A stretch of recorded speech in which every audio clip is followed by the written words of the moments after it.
I let my uncle laugh in my face inside his genuine leather office. He told me to get a real job, unaware that I had been keeping his company breathing for 5 years. The funniest part is that I never planned on revenge. I simply planned on cashing out. But the day I signed that withdrawal order, my family learned that the wealthiest people among us often look like they have absolutely nothing. My name is Quinn Mitchell, and for the last decade of my life, my family has treated me like a harmless stray cat they keep around out of a vague sense of obligation. We were in Lake Forest, Illinois, a place where the driveways are heated, the hedges are trimmed with laser precision, and net worth is discussed with the same casual intensity as the weather. It was Thanksgiving, the one day of the year when we were all contractually obligated to pretend we liked each other. The air inside the Whitmore estate smelled of roasting sage, expensive perfume, and the distinct metallic scent of judgment. I had escaped the main drawing room about 20 minutes prior. The noise was getting to be too much.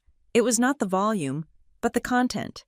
My aunt was loudly comparing the wait lists of 3 different prep schools for her 4-year-old grandson, and my cousin Blake was explaining the intricacies of his bonus structure to anyone who would listen. I slipped into Uncle Grant's study and closed the heavy oak door. Exhaling a breath I felt like I had been holding since I parked my car in the driveway. This room was Grant's sanctuary. It was lined with floor-to-ceiling bookshelves filled with leather-bound volumes that I knew for a fact had never been opened. They were bought by the yard from a decorator to convey gravitas. I sat in one of the wingback chairs near the window, balancing my laptop on my knees. The screen was a wall of black and gray, populated by the unfeeling, honest data of the global markets. I was checking the futures markets in Asia, looking for volatility indicators. I wore a charcoal sweater from a department store and a pair of trousers that were 5 years old. I looked, by design, completely unremarkable. The door handle turned with a solid, expensive click. Uncle Grant Whitmore walked in. He was a large man who took up space on purpose. He wore a navy suit that cost more than my first car, and in his hand was a crystal tumbler filled with 3 fingers of amber liquid. He paused when he saw me, a flicker of annoyance crossing his face before settling into his usual expression of patronizing amusement. "Quinn," he said, his voice booming slightly as if he were still addressing a boardroom. I wondered if he even knew how to whisper. "Hiding away in the dark again, I am just catching up on some reading," I said, making a move to close the laptop. He waved a hand dismissively and walked over to his massive mahogany desk. He sat on the edge of it, looming over me. The ice in his glass clinked. "Still glued to those numbers," he said. He took a sip of his bourbon. "You know, your aunt and I were talking just this morning. You are 37 years old now. Quinn, 37. Most women your age are partners in their firms, or at least running a department." I kept my face neutral. I had practiced this expression in the mirror. It was the face of someone who was listening but not absorbing. "I am doing okay." "Uncle Grant," I said softly. "Doing okay," he repeated, chuckling. "That is the problem with your generation. You think day trading with your little savings account constitutes a career. It is gambling. Quinn, that is all it is. You are sitting at a slot machine pressing a button while the rest of us are building things." He leaned forward, the smell of alcohol and expensive cologne washing over me. "When are you going to get a real job?" he asked. "And I mean a real one, with benefits, with a trajectory, with a purpose." I felt the familiar tightening in my chest, but I pushed it down. This was the dynamic. He was the titan of industry. I was the poor relation who got lucky on a few tech stocks years ago and was now slowly bleeding dry. That was the narrative they had constructed. It made them feel better. It made them feel superior. "I suppose I just like the flexibility," I said. "Flexibility is a word lazy people use to describe unemployment," he countered. He stood up and walked to the window, looking out over the manicured lawn that rolled down toward the lake.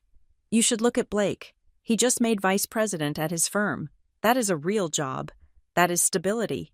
I did not point out that Blake's firm had missed their earnings targets for 3 consecutive quarters and was currently undergoing a quiet round of layoffs.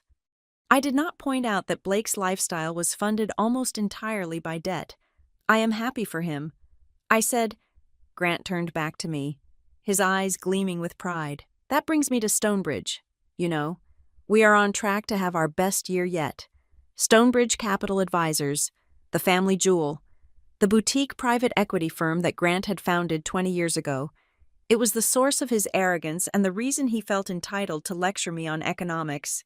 Is that so? I asked. Absolutely, he said. He began to pace, caught up in his own brilliance. We have implemented a new risk management protocol that is frankly revolutionary.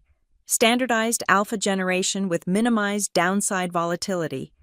We are seeing stable growth across all our verticals. He was using buzzwords. He was throwing them out like confetti, assuming I would not understand them, or that I would be impressed by the sheer syllable count.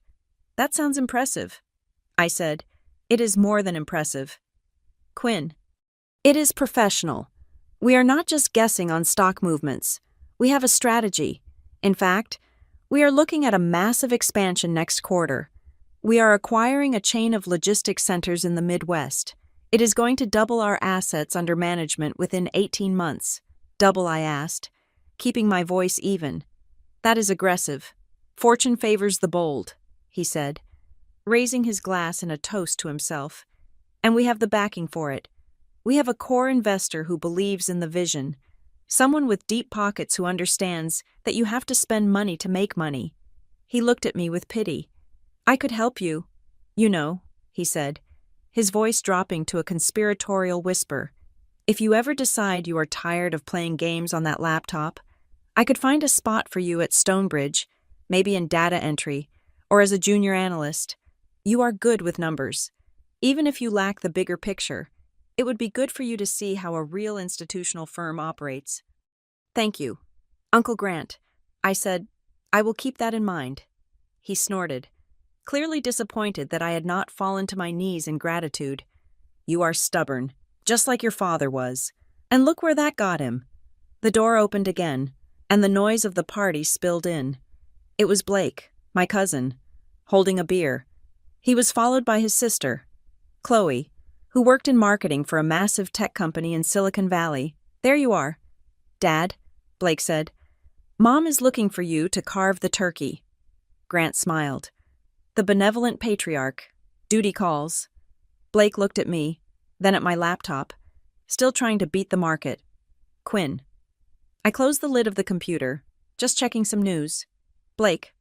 Chloe laughed. It sounded like breaking glass. You know. Quinn. My company is hiring in customer support. It is remote work. You could do it from your apartment. It pays $40,000 a year. That is real money. Better than whatever you are scraping together from your little trades. $40,000. Blake scoffed. I spent $40,000 on my club membership this year. They all laughed. It was a reflexive, tribal sound. They were the successful ones. They were the winners. I was the cautionary tale. I was the 37-year-old spinster cousin who lived in a rented apartment and drove a 6-year-old Toyota. You guys go ahead, I said, standing up. I need to use the restroom. I will join you at the table. Grant clapped a hand on my shoulder. It was heavy and condescending. Think about my offer. Quinn, a real job might do you some good. Put some structure in your life. Stop living on luck. They turned and walked out of the study, their voices blending together in a chorus of self-congratulation. I watched them go. I watched the way their expensive clothes draped over their bodies. I watched the confidence in their stride. They had no idea. Not a single clue. I sat back down in the leather chair. The silence returned to the room, but the air felt heavier now. Grant had mentioned an expansion. He had mentioned doubling their assets, and he had mentioned a core investor. My phone buzzed on the mahogany desk. It was a single, sharp vibration that cut through the quiet. I picked it up. The screen lit up with a message from Paige Donovan. Paige was not just a contact. She was my right hand, the CFO of the Holloway Meridian Group, the entity that effectively did not exist on paper unless you knew exactly where to look.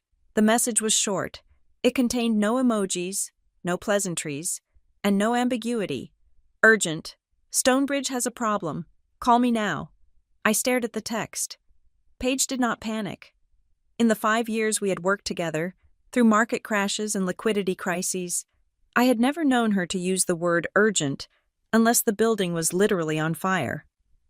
I looked at the closed door where my family had just exited. They were walking toward a dining room table set with fine china and silver, ready to celebrate their own greatness. Grant was about to carve a turkey and give a speech about prosperity and wisdom. He believed his company was a fortress. He believed his risk management was standardized and revolutionary. I opened my laptop again. My fingers moved across the trackpad, pulling up the encrypted communication channel I used with Paige. I did not call her.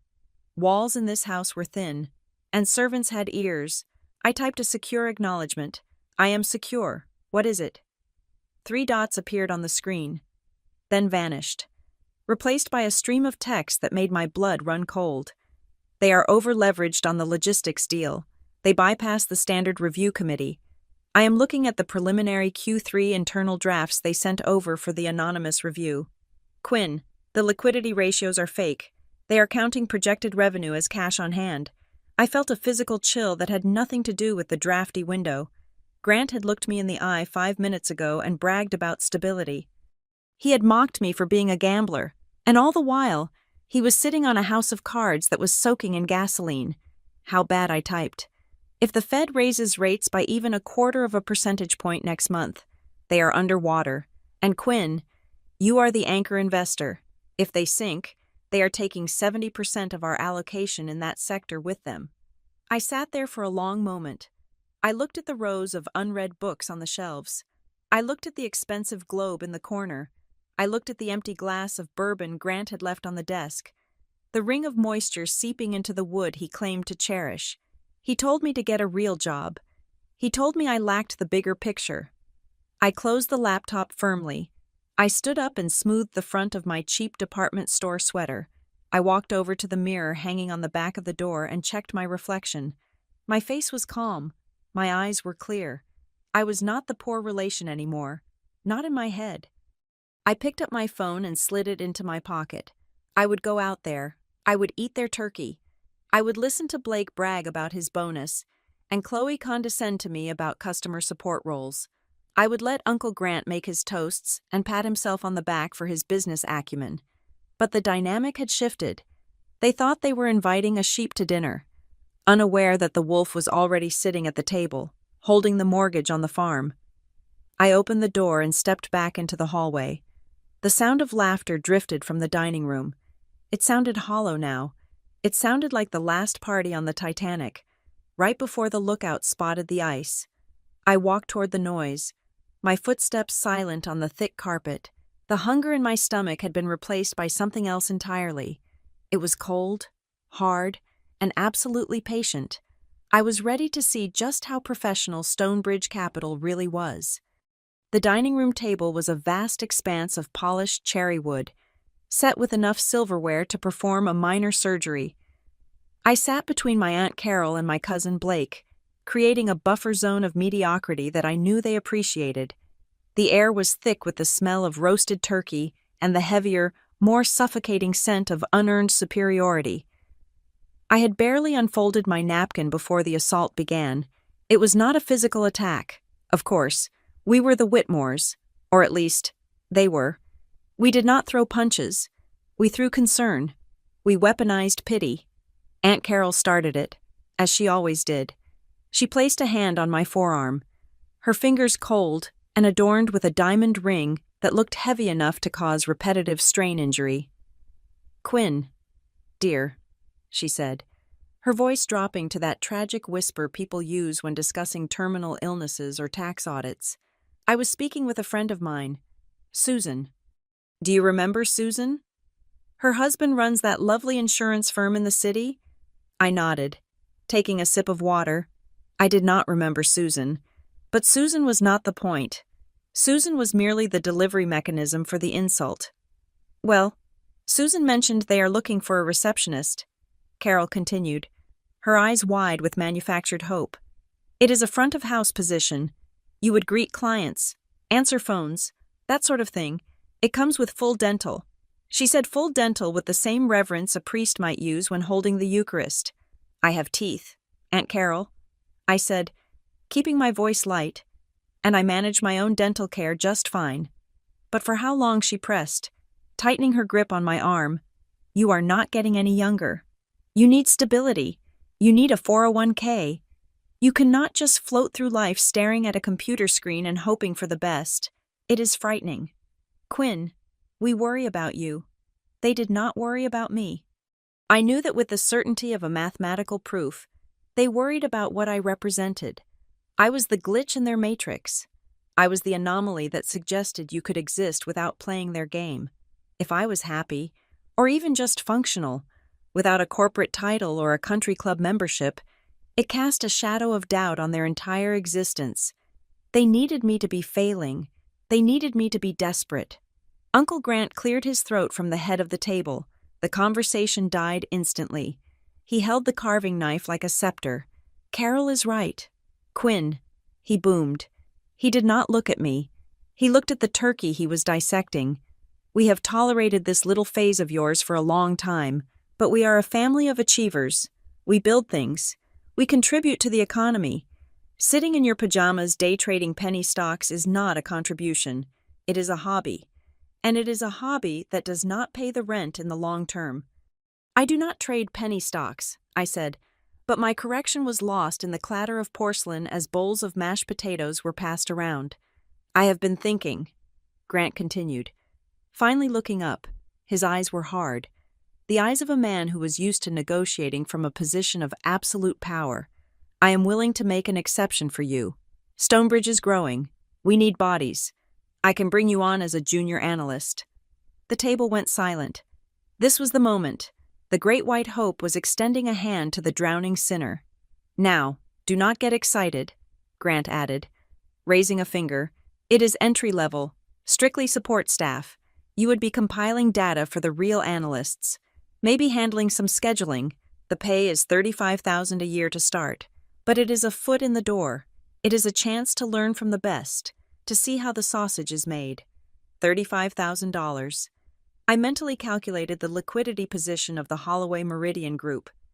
I had moved $35,000 in the last 45 minutes just to balance a currency hedge against the euro. That is very generous of you. Uncle Grant, I said. My voice remained steady, devoid of sarcasm. But I am not looking for a position right now. My current portfolio requires my full attention. Blake snorted. It was a wet, ugly sound. He was halfway through his second glass of wine, and his face was already flushing a mottled pink. Your portfolio, Blake scoffed. He turned to the rest of the table, grinning. She calls it a portfolio, like she is BlackRock. Quinn, you have a Robinhood account and a dream. That is not a job. That is what college kids do in their dorm rooms instead of studying. I looked at Blake. He was wearing a watch that I knew cost $12,000 because I had read the credit report on his personal debts when Stonebridge had run a background check on family members for security purposes last year. Blake was drowning in credit card debt, leasing a car he could not afford, and leveraging his next bonus before he even earned it. It works for me. Blake, I said. Does it? He challenged. Because I just cleared $200,000 this year. That is what a career looks like. I wake up, I put on a suit, I go to an office, and I generate value. You sit at home in a mesmerizing cycle of doing absolutely nothing. Do you even pay taxes? Or do you just fly under the radar because you make less than the poverty line? The table tittered. It was a nervous, cruel laughter. They were enjoying this. This was the entertainment, the ritual sacrifice of the black sheep to bless the harvest of their own egos.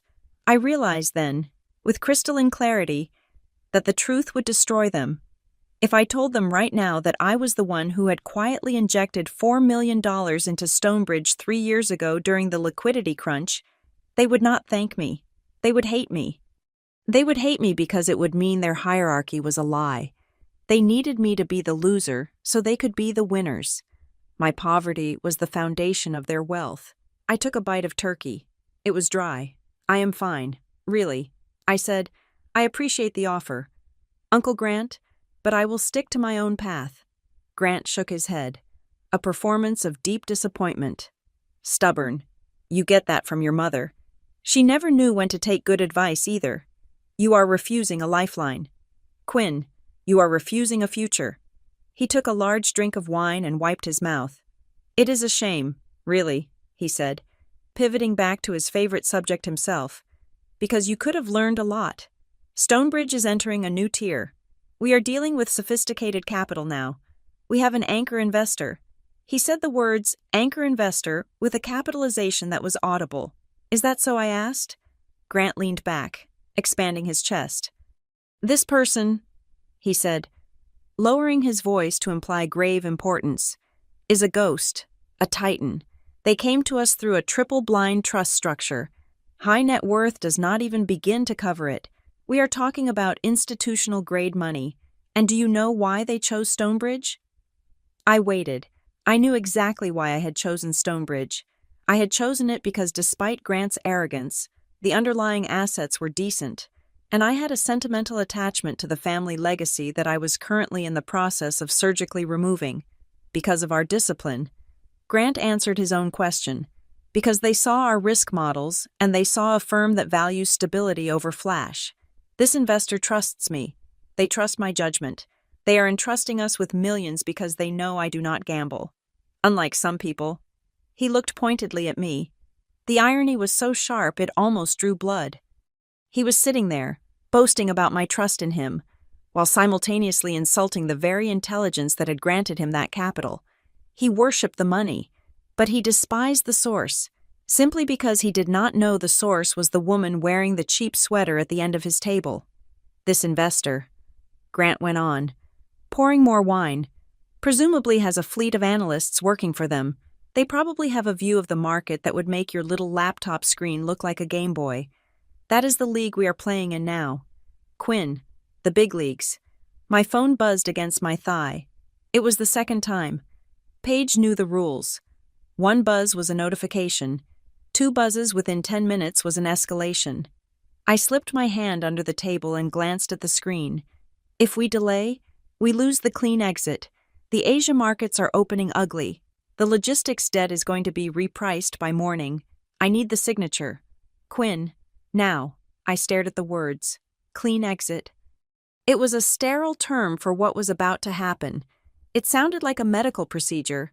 In a way, it was. I was about to amputate a limb to save the body. The body was my capital. The limb was Stonebridge. I looked up at my family.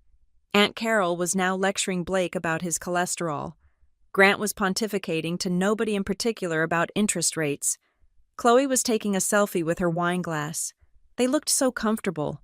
They looked so safe in their bubble of debt and delusion. They thought the world was a ladder they had already climbed, not realizing the ground beneath the ladder was turning into quicksand. I stood up. The movement was sudden enough that it drew their attention. "Where are you going?" Blake asked. "We have not even had the pumpkin pie." "I have to take this," I said, holding up my phone. "It is a work call." The silence that followed lasted 3 seconds before it was broken by a wave of laughter. It started with Blake, but Grant joined in, a deep, belly-shaking chuckle that rattled the silverware. "A work call," Blake shouted, slapping the table. "Oh, that is rich. Who is calling you on Thanksgiving night? The CEO of Amazon? Or did your shift supervisor at the imaginary factory need you to come in? Maybe she's getting a margin call on her $10 of stock." Chloe giggled. Grant wiped a tear of mirth from his eye. "Go on. Quinn, go take your important call. Do not let us keep you from your empire." He waved his hand at me as if shooing away a fly. I looked at him one last time. I memorized the flush of his cheeks, the arrogance in his jawline, the absolute, unshakable confidence that he was the king of this castle. I wanted to remember him exactly like this. "Enjoy your dinner," I said quietly. I turned and walked out of the dining room. Their laughter followed me down the hallway, echoing off the family portraits that lined the walls. I walked past the study, past the heavy oak door where the secrets were buried. I walked to the front door and opened it. The cold air of Lake Forest hit me like a slap. It was crisp, clean, and honest. I stepped out onto the porch and let the heavy door click shut behind me. The sound severed the connection, the warmth, the smell of turkey, the laughter, it was all gone. I walked down the stone steps to the driveway, where my 6-year-old Toyota sat, parked next to Grant's Mercedes and Blake's leased Porsche. My car was covered in a thin layer of frost. I pulled my phone out and dialed Paige. She picked up on the first ring. "I am out," I said. "Are you clear?" Paige asked. Her voice was tight, professional. "I am looking at the stars," I said, unlocking my car door. "The air is cold. I am clear." "Good," Paige said. "Because the report just updated. It is worse than we thought. If we do not trigger the redemption clause tonight, we are going to be locked in for the next quarter. And by next quarter, there won't be anything left to redeem. Send the document." I said. I sat in the driver's seat of my car. The leather was cold and cracked. I opened the secure app on my phone. The document appeared instantly. It was a complex legal instrument, dense with clauses and subclauses, but the intent was simple. It was a complete and total withdrawal of funds. I scrolled to the bottom. I watched the cursor blink on the signature line. Inside the house, they were probably cutting the pie now. Grant was probably pouring a digestive. They were talking about me, shaking their heads, thankful that they were not like Quinn. I pressed my thumb against the screen to authenticate the digital signature. The biometric circle spun green for a second, then locked. Document signed. Processing. I put the phone down on the passenger seat. I started the engine. The heater rattled to life. It was done. The mechanism was in motion. By the time they woke up tomorrow, the foundation of their world would be gone. I backed out of the driveway, my headlights sweeping across the manicured hedges. I did not look back at the house. I drove toward the gate, leaving the laughter and the lies behind me. The revenge had not been planned, but as I turned onto the main road, I realized something. It tasted sweeter than the pumpkin pie ever would have. I sat in my car with the engine idling, the heater blowing a stream of lukewarm air against my frozen hands. Through the rear window, the Whitmore estate glowed like a cruise ship navigating a dark ocean. I could see the silhouettes of my family moving past the windows, likely raising glasses of vintage wine to toast their own enduring brilliance. The noise of the party was just a low hum now, a frequency that belonged to a world I had just ejected myself from. I picked up the phone, which was still connected to the secure line. "Are you still there?" I asked. "I am here," Paige replied. Her voice was clear, crisp, and utterly devoid of the frantic energy that permeated the dining room I had just left. "The transfer protocols are initiated. But Quinn, before we go down the rabbit hole of what happens tomorrow, I need to know you are actually okay. That was a rough exit. I am fine," I said. And for the first time that evening, I meant it. I ran my hand over the cracked leather of the steering wheel. This is the only place that feels real. It was time to admit the truth. Not to my family, but to the narrative of my own life. They called me a day trader. They called me a gambler. They imagined me sitting in a dark room, frantically clicking buttons on a retail trading app, sweating over the price of soybean futures, or chasing the latest meme stock volatility. It was a convenient story. It allowed them to categorize me as transient, unstable, and lesser. The reality was boring. The reality was a Delaware limited liability company called the Holloway Meridian Group. It was a name I had chosen specifically because it sounded like nothing. It sounded like a firm that manufactured ball bearings or managed municipal waste contracts. It was beige. It was invisible. But inside that beige shell was a single-family office that I had built brick by brick over the last 15 years. I did not trade. I allocated. I started with a small insurance settlement after my parents died, a sum my Uncle Grant had urged me to spend on a sensible condominium and a new wardrobe so I could find a husband. Instead, I had taken that money and disappeared into the mathematics of value investing. I did not buy lottery tickets. I bought cash flow. I bought boring businesses that printed money while everyone else was looking at the shiny tech startups. I compounded interest while my cousins compounded debt. Holloway Meridian Group now managed a diversified portfolio that would have made Uncle Grant choke on his bourbon. I had positions in commercial real estate, steady-yielding bonds, and quiet, private equity stakes in manufacturing firms. I employed a tax attorney, a compliance officer, and Paige, my chief financial officer. who had formerly managed risk for a major hedge fund in Connecticut. We were not day traders. We were capital allocators, and I drove a 6-year-old Toyota Camry not because I could not afford a Porsche, but because I understood the concept of depreciation. Every dollar I spent on a car was a dollar that was not working for me. My family measured wealth by what they spent. I measured wealth by what I kept. They bought things to prove they were rich. I stayed liquid to prove I was free. Paige, I said, shifting gears in my mind. Let us talk about the exposure. Break it down for me. Paige exhaled, the sound of papers shuffling in the background. It was strange. 5 years ago, Stonebridge was the boring part of our portfolio.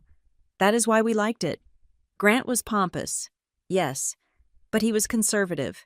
He bought reliable assets. He didn't chase yield.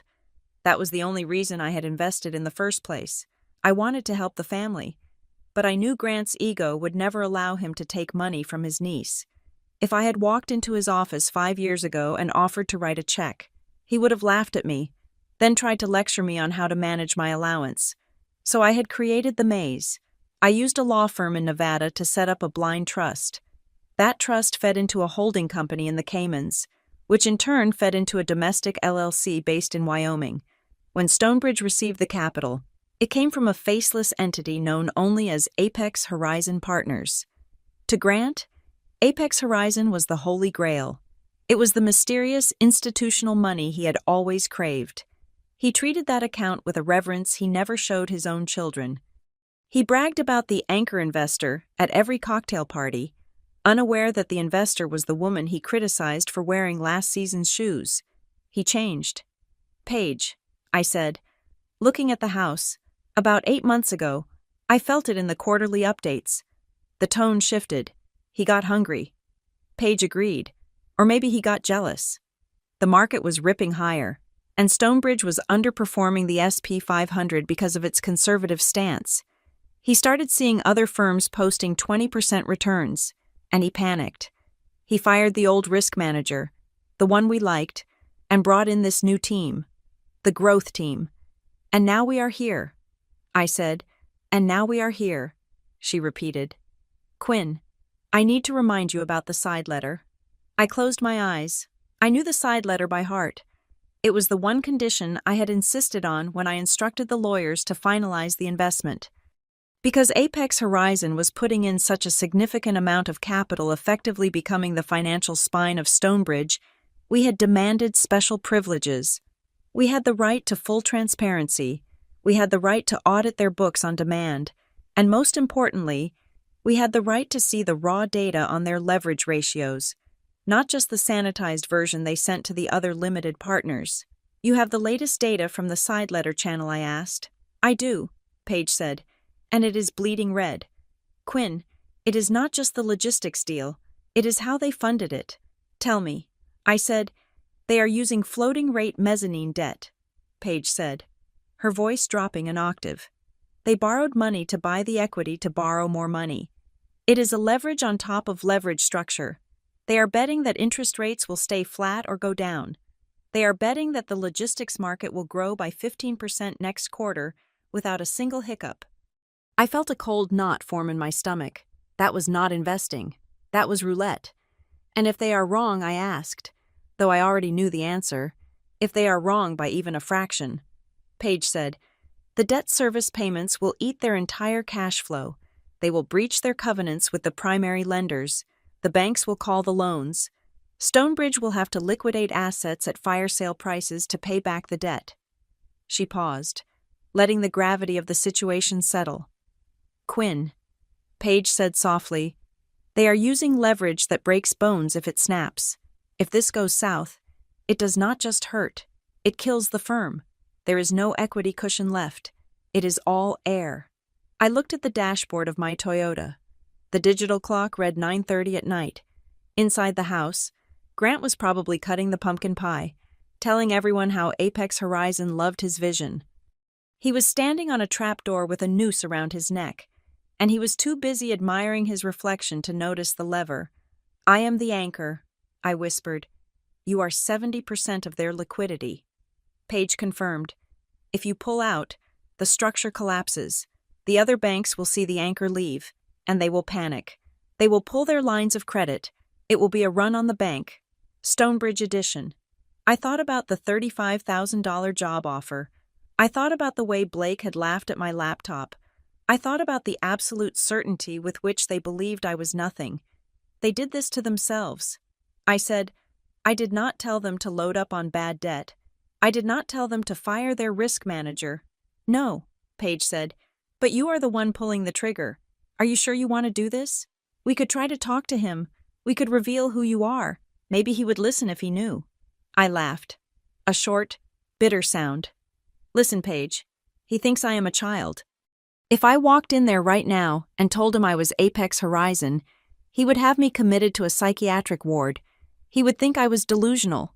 He is incapable of seeing me as anything other than a failure. He needs me to be a failure. Then we proceed with the withdrawal, Paige asked. Not yet, I said.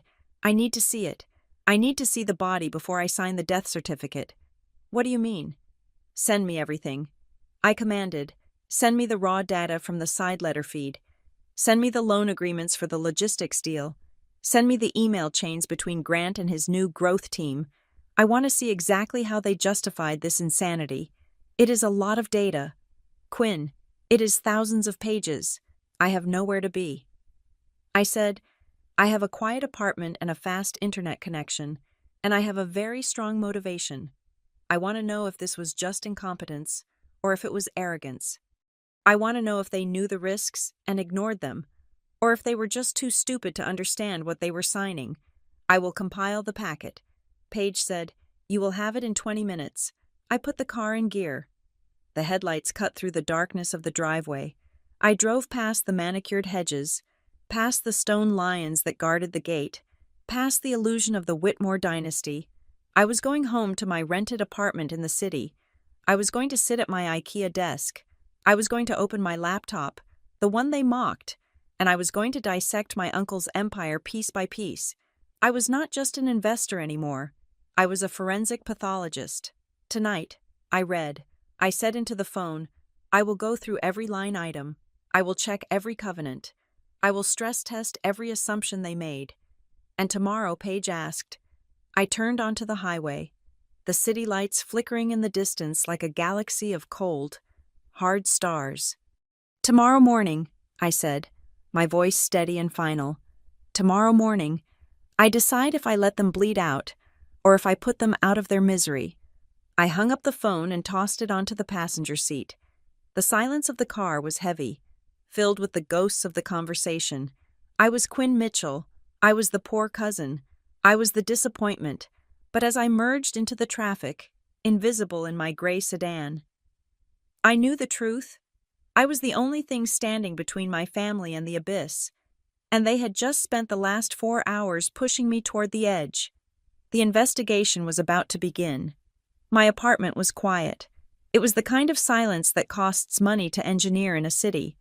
But I paid for it gladly. There were no crown moldings here, no crystal chandeliers, and certainly no servants carrying trays of appetizers.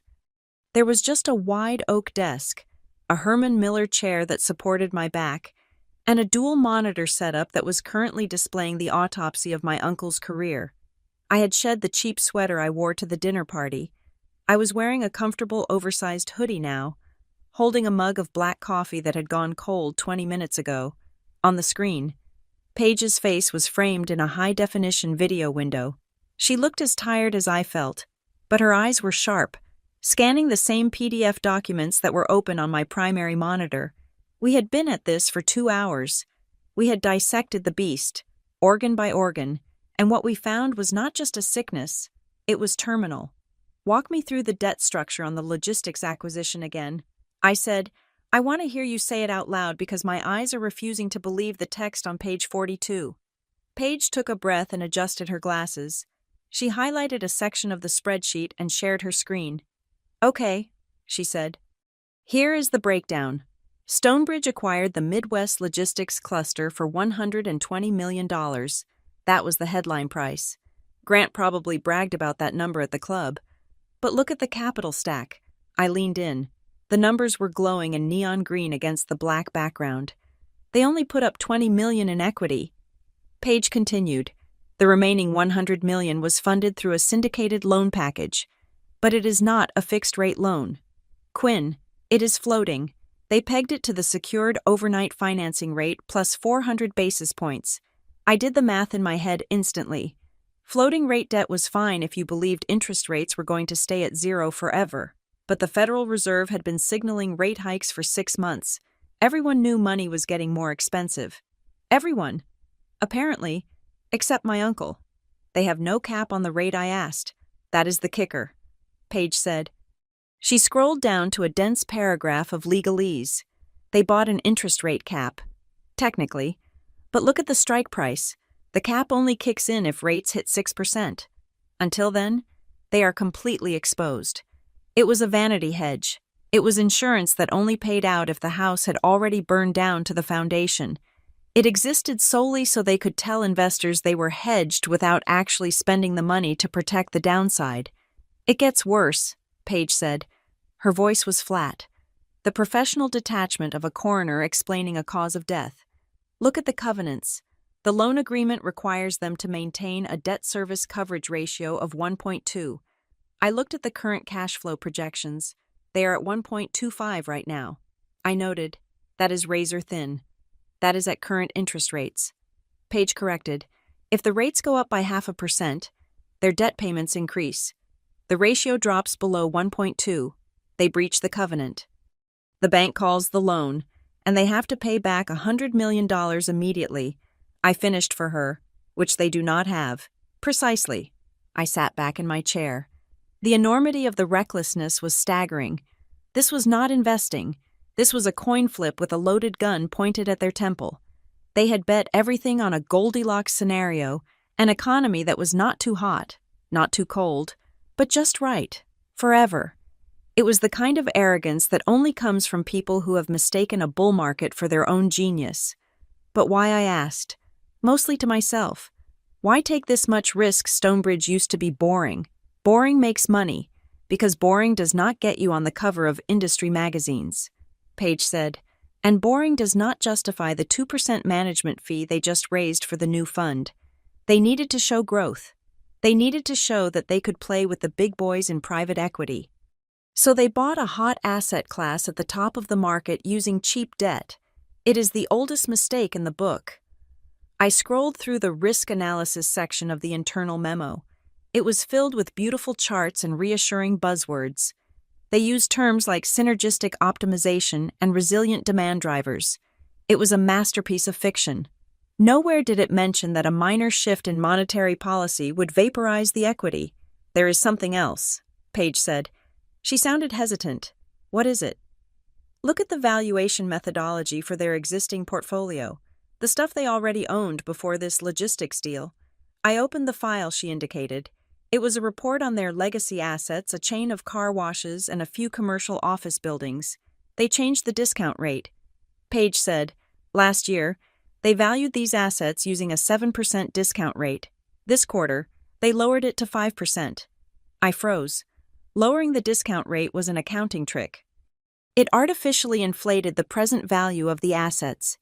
It made the portfolio look like it was worth more today than it was yesterday, without a single thing actually changing in the real world. They are manufacturing returns, I whispered. They are marking up their own homework to make the report card look better. It is not illegal, Page said carefully. Valuation is an art, not a science. They can argue that the market is stronger, so the lower rate is justified. But it is aggressive, it is misleading, and it tells me they are desperate to show a profit to cover up the cash drain from the logistics deal. It was a house of cards. They were using fake profits from the old assets to justify the massive debt on the new assets. I felt a surge of anger. It wasn't the money. I could lose the money and survive. It was the condescension. Just hours ago, Grant had looked down his nose at me. He had called my trading gambling. He had told me I needed a real job with structure. And all the while, he was running a Ponzi scheme of optimism, juggling dynamite and calling it strategy. If I stay, I said, staring at the screen, if I leave my capital in there, what happens? Page sighed. If you stay, You are betting that the Federal Reserve blinks. You are betting that inflation vanishes overnight and rates stay low. If that happens, Stonebridge survives.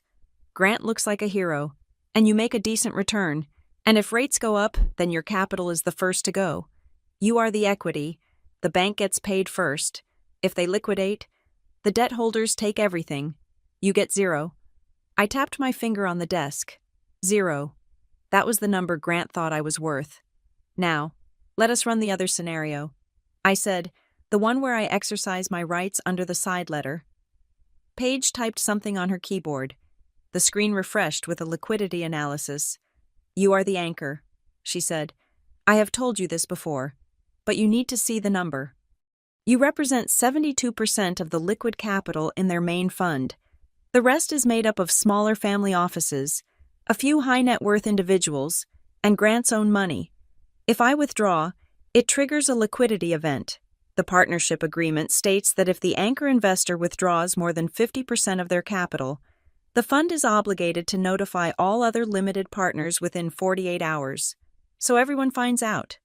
I said, everyone. Paige confirmed. And once they find out the anchor is leaving, panic sets in. It is psychological. They will wonder what you know that they do not. They will rush to the exits. Stonebridge will be hit with redemption requests from every side. Can they pay them? No. They do not have the cash. They spend it on the logistics deal, so they will freeze withdrawals. I said, they will try. Paige said, but that is where the side letter comes in. You negotiated a priority redemption clause. They have to pay you out first, before they can freeze the others. To pay you, they will have to sell assets. They will have to sell the logistics chain. They will have to sell the car washes. And they will have to sell them fast, which means selling them cheap. I closed my eyes and visualized it. It was a domino effect. My withdrawal would force a fire sale. The fire sale would realize the losses they had been hiding. The realized losses would breach the loan covenants. The banks would seize the remaining assets. Grant would be left with a shell company, a ruined reputation, and a lot of angry phone calls. He will say, I destroyed him, I said softy. He will? Paige said, and he will believe it. He will say, you were the catalyst. I opened my eyes, but I am not the catalyst. Paige, I am just the math. The math was already bad. I am just the one turning on the lights. Paige nodded on the screen. She knew this. She knew that in our world, capital had no loyalty. It only had gravity. It flowed to where it was treated well, and it fled from where it was at risk. Grant had treated my capital with contempt. He had exposed it to ruin to feed his own ego. He asked me to be a junior analyst. I said, he offered me $35,000 a year. He told me I was lucky he was giving me a chance. He has no idea. Paige said, no. I said, he does not. I looked at the calendar on my screen. It was late Thursday night. Friday was a market holiday for the half-day session, and nobody did real business on the Friday after Thanksgiving anyway. We wait until Monday. I said, Monday, Paige asked. Let them have their weekend. I said, let Grant enjoy his leftovers. Let him play a round of golf on Saturday and tell his friends how great the firm is doing. I do not want this to be emotional. I do not want it to look like a reaction to the dinner. It needs to be cold. I continued, it needs to be professional. Okay, Paige said. Monday morning. We send the formal notice. I want the letter drafted tonight. I said, use the standard template. Reference the side letter clause regarding material adverse change in risk profile. Cite the leverage ratio and the valuation discrepancy. Keep it dry. No adjectives. Just facts. I will have it in your inbox in an hour. Paige said, and Paige, I added, yes, make sure we specify the deadline. They have 30 days to remit the funds by wire transfer. Not 31. Not around. 30 days. 30 days. If the money is not in the Holloway Meridian account by close of business on day 30, we file a breach of contract suit the next morning. Understood. Paige said. She paused for a moment, looking at me through the camera. You know, Quinn, most people would hesitate. It is your family. They made it clear tonight that I am not family. I said, my voice steady. To them, I am an audience. I am a prop they use to measure their own height. Well, the prop is leaving the stage. I am drafting the letter now.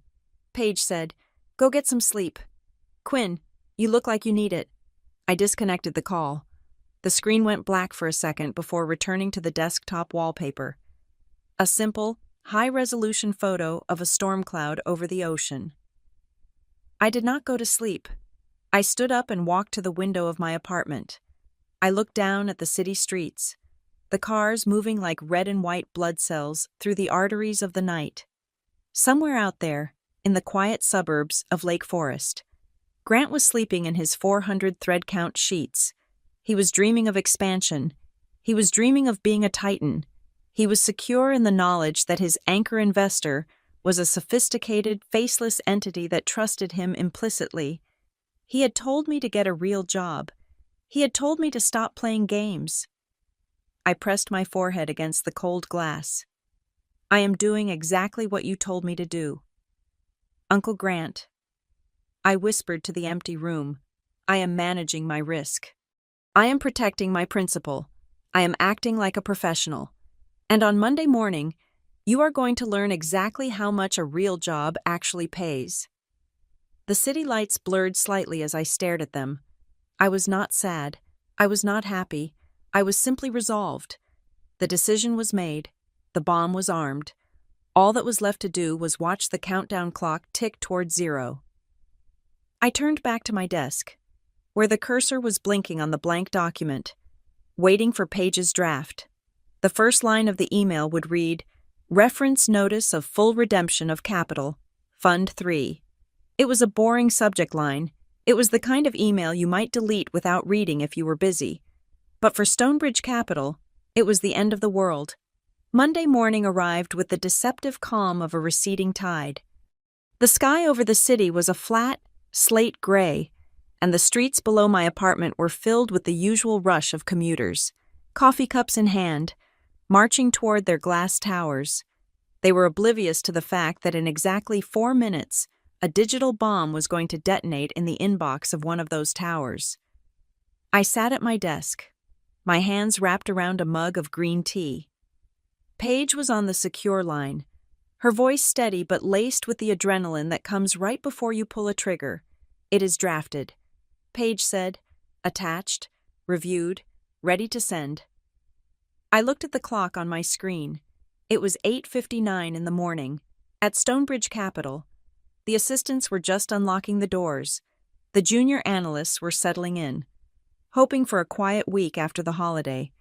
Grant was likely still in his car, rehearsing the speech he would give to the partners about the bright future of the firm. "Send it," I said. There was a pause. A keyboard clicked. "Sent." Paige confirmed. "Delivery receipt requested." I let out a breath I didn't realize I'd been holding. The email was boring. It was a standard PDF attachment titled Notice of Redemption. It contained no angry fonts, no exclamation points, and no personal vendettas. It simply stated that Apex Horizon Partners was exercising its right under the side letter to withdraw 100% of its capital, effective immediately, with settlement due within 30 days. It was just paperwork, but it was the kind of paperwork that ends empires. The reaction time was faster than even I had anticipated. At 9:14 in the morning, Paige's line lit up. "They are calling," she said. "It is the Director of Investor Relations. Let it go to voicemail." I said, "Give them 10 minutes to sweat, then call back and keep it brief. You are the administrator. You are just following orders from the investment committee. You do not know why. You just know the order is valid." 10 minutes later, Paige called them back. I listened in on mute. The voice on the other end was not the director. It was the chief operating officer, a man named Sterling who usually prided himself on being unflappable. He sounded like he had just run up 10 flights of stairs.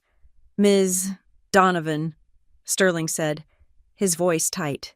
"We received the notice. We are a bit confused. This is unexpected. The fund is performing well.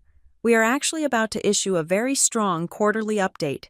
"We acknowledge the update," Paige said, her voice cool and detached. "However, The investment committee has made a strategic decision to reallocate capital. This is not a reflection on performance. It is a liquidity requirement on our end. Sterling laughed. A nervous, jagged sound. A liquidity requirement. We are talking about 72% of the fund's liquid assets. Ms. Donovan, surely we can discuss this. We can offer a fee waiver. We can retroactively lower the management fee to 0 for the last 2 quarters. They were bargaining. They were throwing money at the problem before they even understood the size of the hole they were in.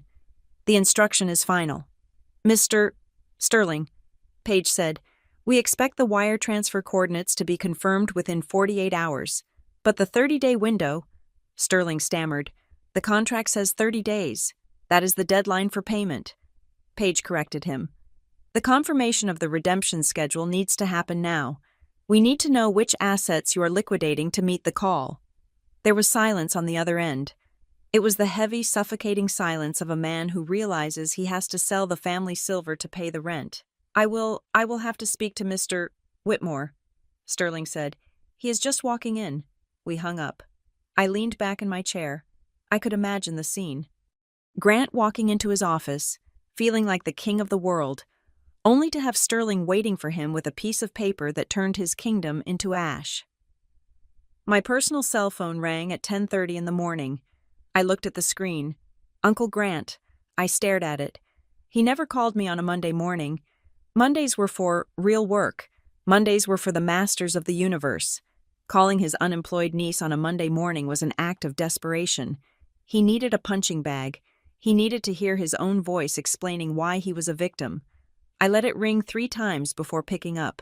Hello, I said, keeping my voice groggy, as if I had just woken up. Quinn, Grant said. He didn't say hello. He didn't ask how I was. His voice was breathless, high-pitched. Are you home? Yes. Uncle Grant, is everything okay? No, everything is not okay, he shouted, the distortion crackling in the speaker. There is a conspiracy. Quinn, a coordinated attack. Someone is trying to sabotage me. I sat up straighter. Sabotage. That was his word for consequences. What do you mean? I asked. We just got a redemption notice, he said, pacing. I could hear his footsteps on the hardwood floor of his office, a massive one, from our biggest investor. Out of nowhere. No warning, no meeting, just a cold letter from some lawyer. It does not make sense. We are up 4% on the year. Why would they leave? Maybe they need the cash, I suggested innocently. Nobody needs that much cash, he snapped, unless they're trying to hurt us. This is a competitor. It has to be. Someone found out who Apex Horizon is and poisoned the well. They whispered in their ear. They told them lies about our leverage. I felt a cold smile touch my lips. He was so close to the truth, yet he was looking in completely the wrong direction. He thought it was a rival firm. He thought it was corporate espionage. He could not conceive that the poison was his own signature on the loan documents. That sounds terrible, I said, but if the contract allows them to withdraw? Screw the contract, Grant yelled. This is about loyalty. This is about relationships. I treated them like gold. I gave them access. And this is how they repay me. He took a ragged breath. I could hear him pouring a drink. It was 10:30 in the morning. You know. Quinn, he said, his voice dropping to a conspiratorial whisper. You understand the markets a little bit, right? You play around with your little stocks. I frowned. Even now, while his ship was sinking, he had to make sure I knew my place. I follow the news. I said, well, this is what we call a bear raid, he explained, using the term incorrectly. It is when people gang up to force a price down. But I won't let them. I'm going to fight this. I'm going to call their bluff. How I asked, do you have the liquidity to pay them? He went silent. The question hung in the air between us. We have assets, he said vaguely. We have great assets. But liquidity is tight, just temporarily, because of the expansion. Uncle Grant, I said, making my voice sharp, did you stress test the leverage on the logistics deal? There was a long pause. The line was so quiet, I thought the call had dropped. What he asked. His voice was different now. The bluster was gone, replaced by genuine confusion. The Midwest Logistics acquisition. I said, keeping my tone flat and bored. I read about it in the trade journals. You used floating rate debt, right? If the investor pulls out, your equity cushion evaporates. Did you run a stress test for a liquidity event? Grant did not answer immediately. I could almost hear the gears grinding in his head. He was trying to reconcile two incompatible facts. Fact 1. Quinn is a useless, unemployed family disappointment. Fact 2. Quinn just asked a question that cut straight to the bone of his financial nightmare. How do you know about the debt structure, he asked. His voice was a whisper. That is internal data. That was not in the press release. It was a risk. I had flown too close to the sun. I had revealed a card I should have kept hidden. But I was tired of the act. I was tired of pretending to be stupid so he could feel smart. I just read a lot. Uncle Grant, I said, I told you, I have a lot of free time. You said it yourself. I just sit at home and press buttons. I let the silence stretch. I wanted him to feel it. I wanted him to wonder. You read a lot. He repeated, sounding dazed. Yeah, I said, and if I were you, I would check the covenants on that loan.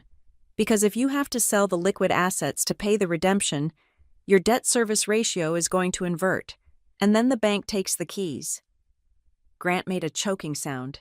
It was half gasp, half sob. I have to go, he said abruptly. I have a meeting. The line went dead. I put the phone down on my desk. My heart was beating a little faster, but my hands were steady. I had poked the bear. I had given him a glimpse of the person behind the mask. He was too panicked to put the puzzle pieces together right now, but the seed was planted. He would remember this conversation. Later, when the dust settled and he was standing in the ruins, he would look back at this moment and realize it was the first warning shot. The rest of the day was a blur of digital noise. Paige kept the feed open. We watched the internal movement of funds within Stonebridge. It was like watching a frantic animal trying to gnaw off its own leg to escape a trap. By 2 p.m, the selling began. They are liquidating the T-bills, Paige reported, and the blue-chip tech stocks, the stuff that is easy to sell. That is the defensive bucket, I noted. That is the money they are supposed to keep for a rainy day. Well, it is pouring rain, Paige said. They are selling at market price. They are not even trying to work the orders. They just hit the sell button. They are desperate to raise the first $10 million to show us they are serious. By 4 p.m, the rumors started. The financial world is small. It is a village where everyone knows everyone else's business, especially when that business is going bad. I saw the first chatter on a private message board for distressed debt traders. Hearing whispers about a mid-sized PE firm in Chicago facing a liquidity crunch. Anchor pulled the plug. Fire sale on liquid assets. They did not name Stonebridge yet, but they would. It was only a matter of time. At 6 p.m, my cousin Blake posted a status update on social media. It was a photo of a Scotch glass with the caption, "Long days in the trenches. Grind never stops." He had no idea. He thought it was just a busy Monday. He did not know that the grind was actually the sound of his inheritance being pulverized. I ordered takeout for dinner Thai food, spicy enough to make my eyes water. I ate it straight from the carton while reading the latest email from Paige. Update. They have raised $12 million. They are destroying their portfolio balance. They are now 90% illiquid assets. If the market drops tomorrow, they are insolvent. I wiped my mouth with a paper napkin. Grant had called it sabotage. He had called it a conspiracy. But as I looked at the numbers, I saw the truth. It was just gravity.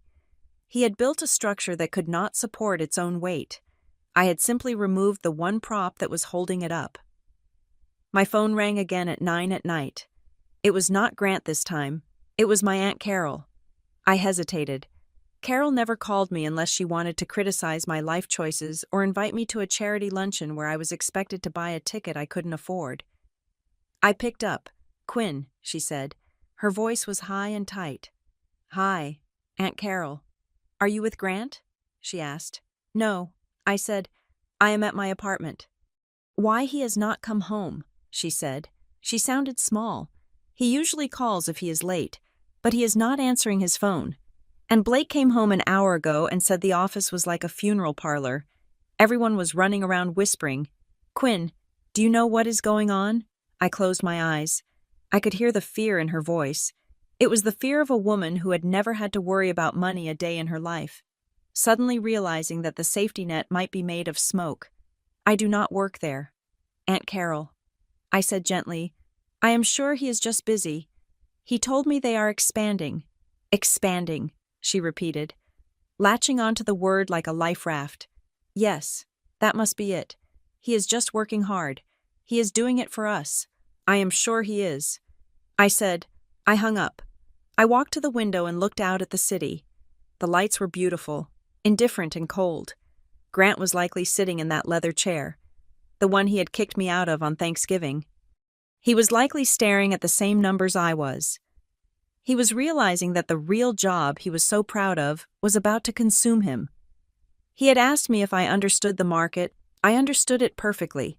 The market was a machine that transferred wealth from the arrogant to the patient, from the loud to the quiet, from the Grant Whitmores of the world to the Quinn Mitchells. I went back to my desk and opened a new email to Paige. Subject Phase 2. They have started selling the easy assets. Tomorrow, they will hit the wall. Prepare the request for the independent audit. If they miss the first milestone payment on Friday, we escalate. I hit send. The first day was over. The letter had flown. The damage was done. And as I turned off the lights in my apartment, leaving only the glow of the screens, I knew that for Stonebridge Capital, the sun had just set for the last time. They just didn't know it yet. The following Tuesday was a masterclass in panic disguised as strategy.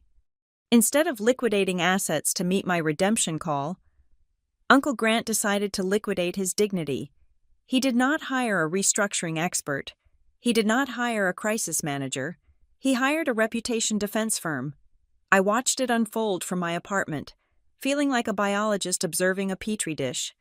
Grant was convinced that Apex Horizon Partners was not leaving because of math. He believed we were leaving because of malice. In his worldview, nobody walked away from Stonebridge Capital unless they had been poisoned against him. He needed a villain. He needed a face to punch. And since I was hiding behind layers of corporate anonymity, he decided to invent one. By noon, the family group chat, a digital hellscape I usually kept on mute, was vibrating with conspiracy theories. My Aunt Carol was the ringleader. She typed in all capital letters, which gave her messages the feeling of a hostage negotiation. "Someone is jealous of our success," she wrote. "Grant says it is a competitor from New York. They are trying to steal the anchor investor by spreading lies." My cousin Chloe chimed in from Silicon Valley. "It is probably corporate espionage. Do we have cyber insurance? People hack databases to plant fake losses all the time." I sat there, sipping my coffee, reading their delusions. They were writing a spy novel to explain a balance sheet error. They could not accept that the enemy was just a spreadsheet showing a negative debt service coverage ratio. Then Blake entered the chat. "Maybe it is Quinn," he wrote, followed by a crying laughing emoji. "She is always on that laptop. Maybe she is the secret mastermind shorting the company." My heart skipped a beat. But then the next message came through. "Just kidding," Blake added. "She is probably just watching cat videos. But seriously, Dad is going to crush whoever is doing this. Stonebridge is a fortress." He was mocking me. He was using the idea of my involvement as the punchline to a joke, because the reality was too absurd for him to contemplate. To Blake, I was furniture. Furniture does not destroy empires. I put the phone down. Let them laugh. The joke was going to get expensive very quickly.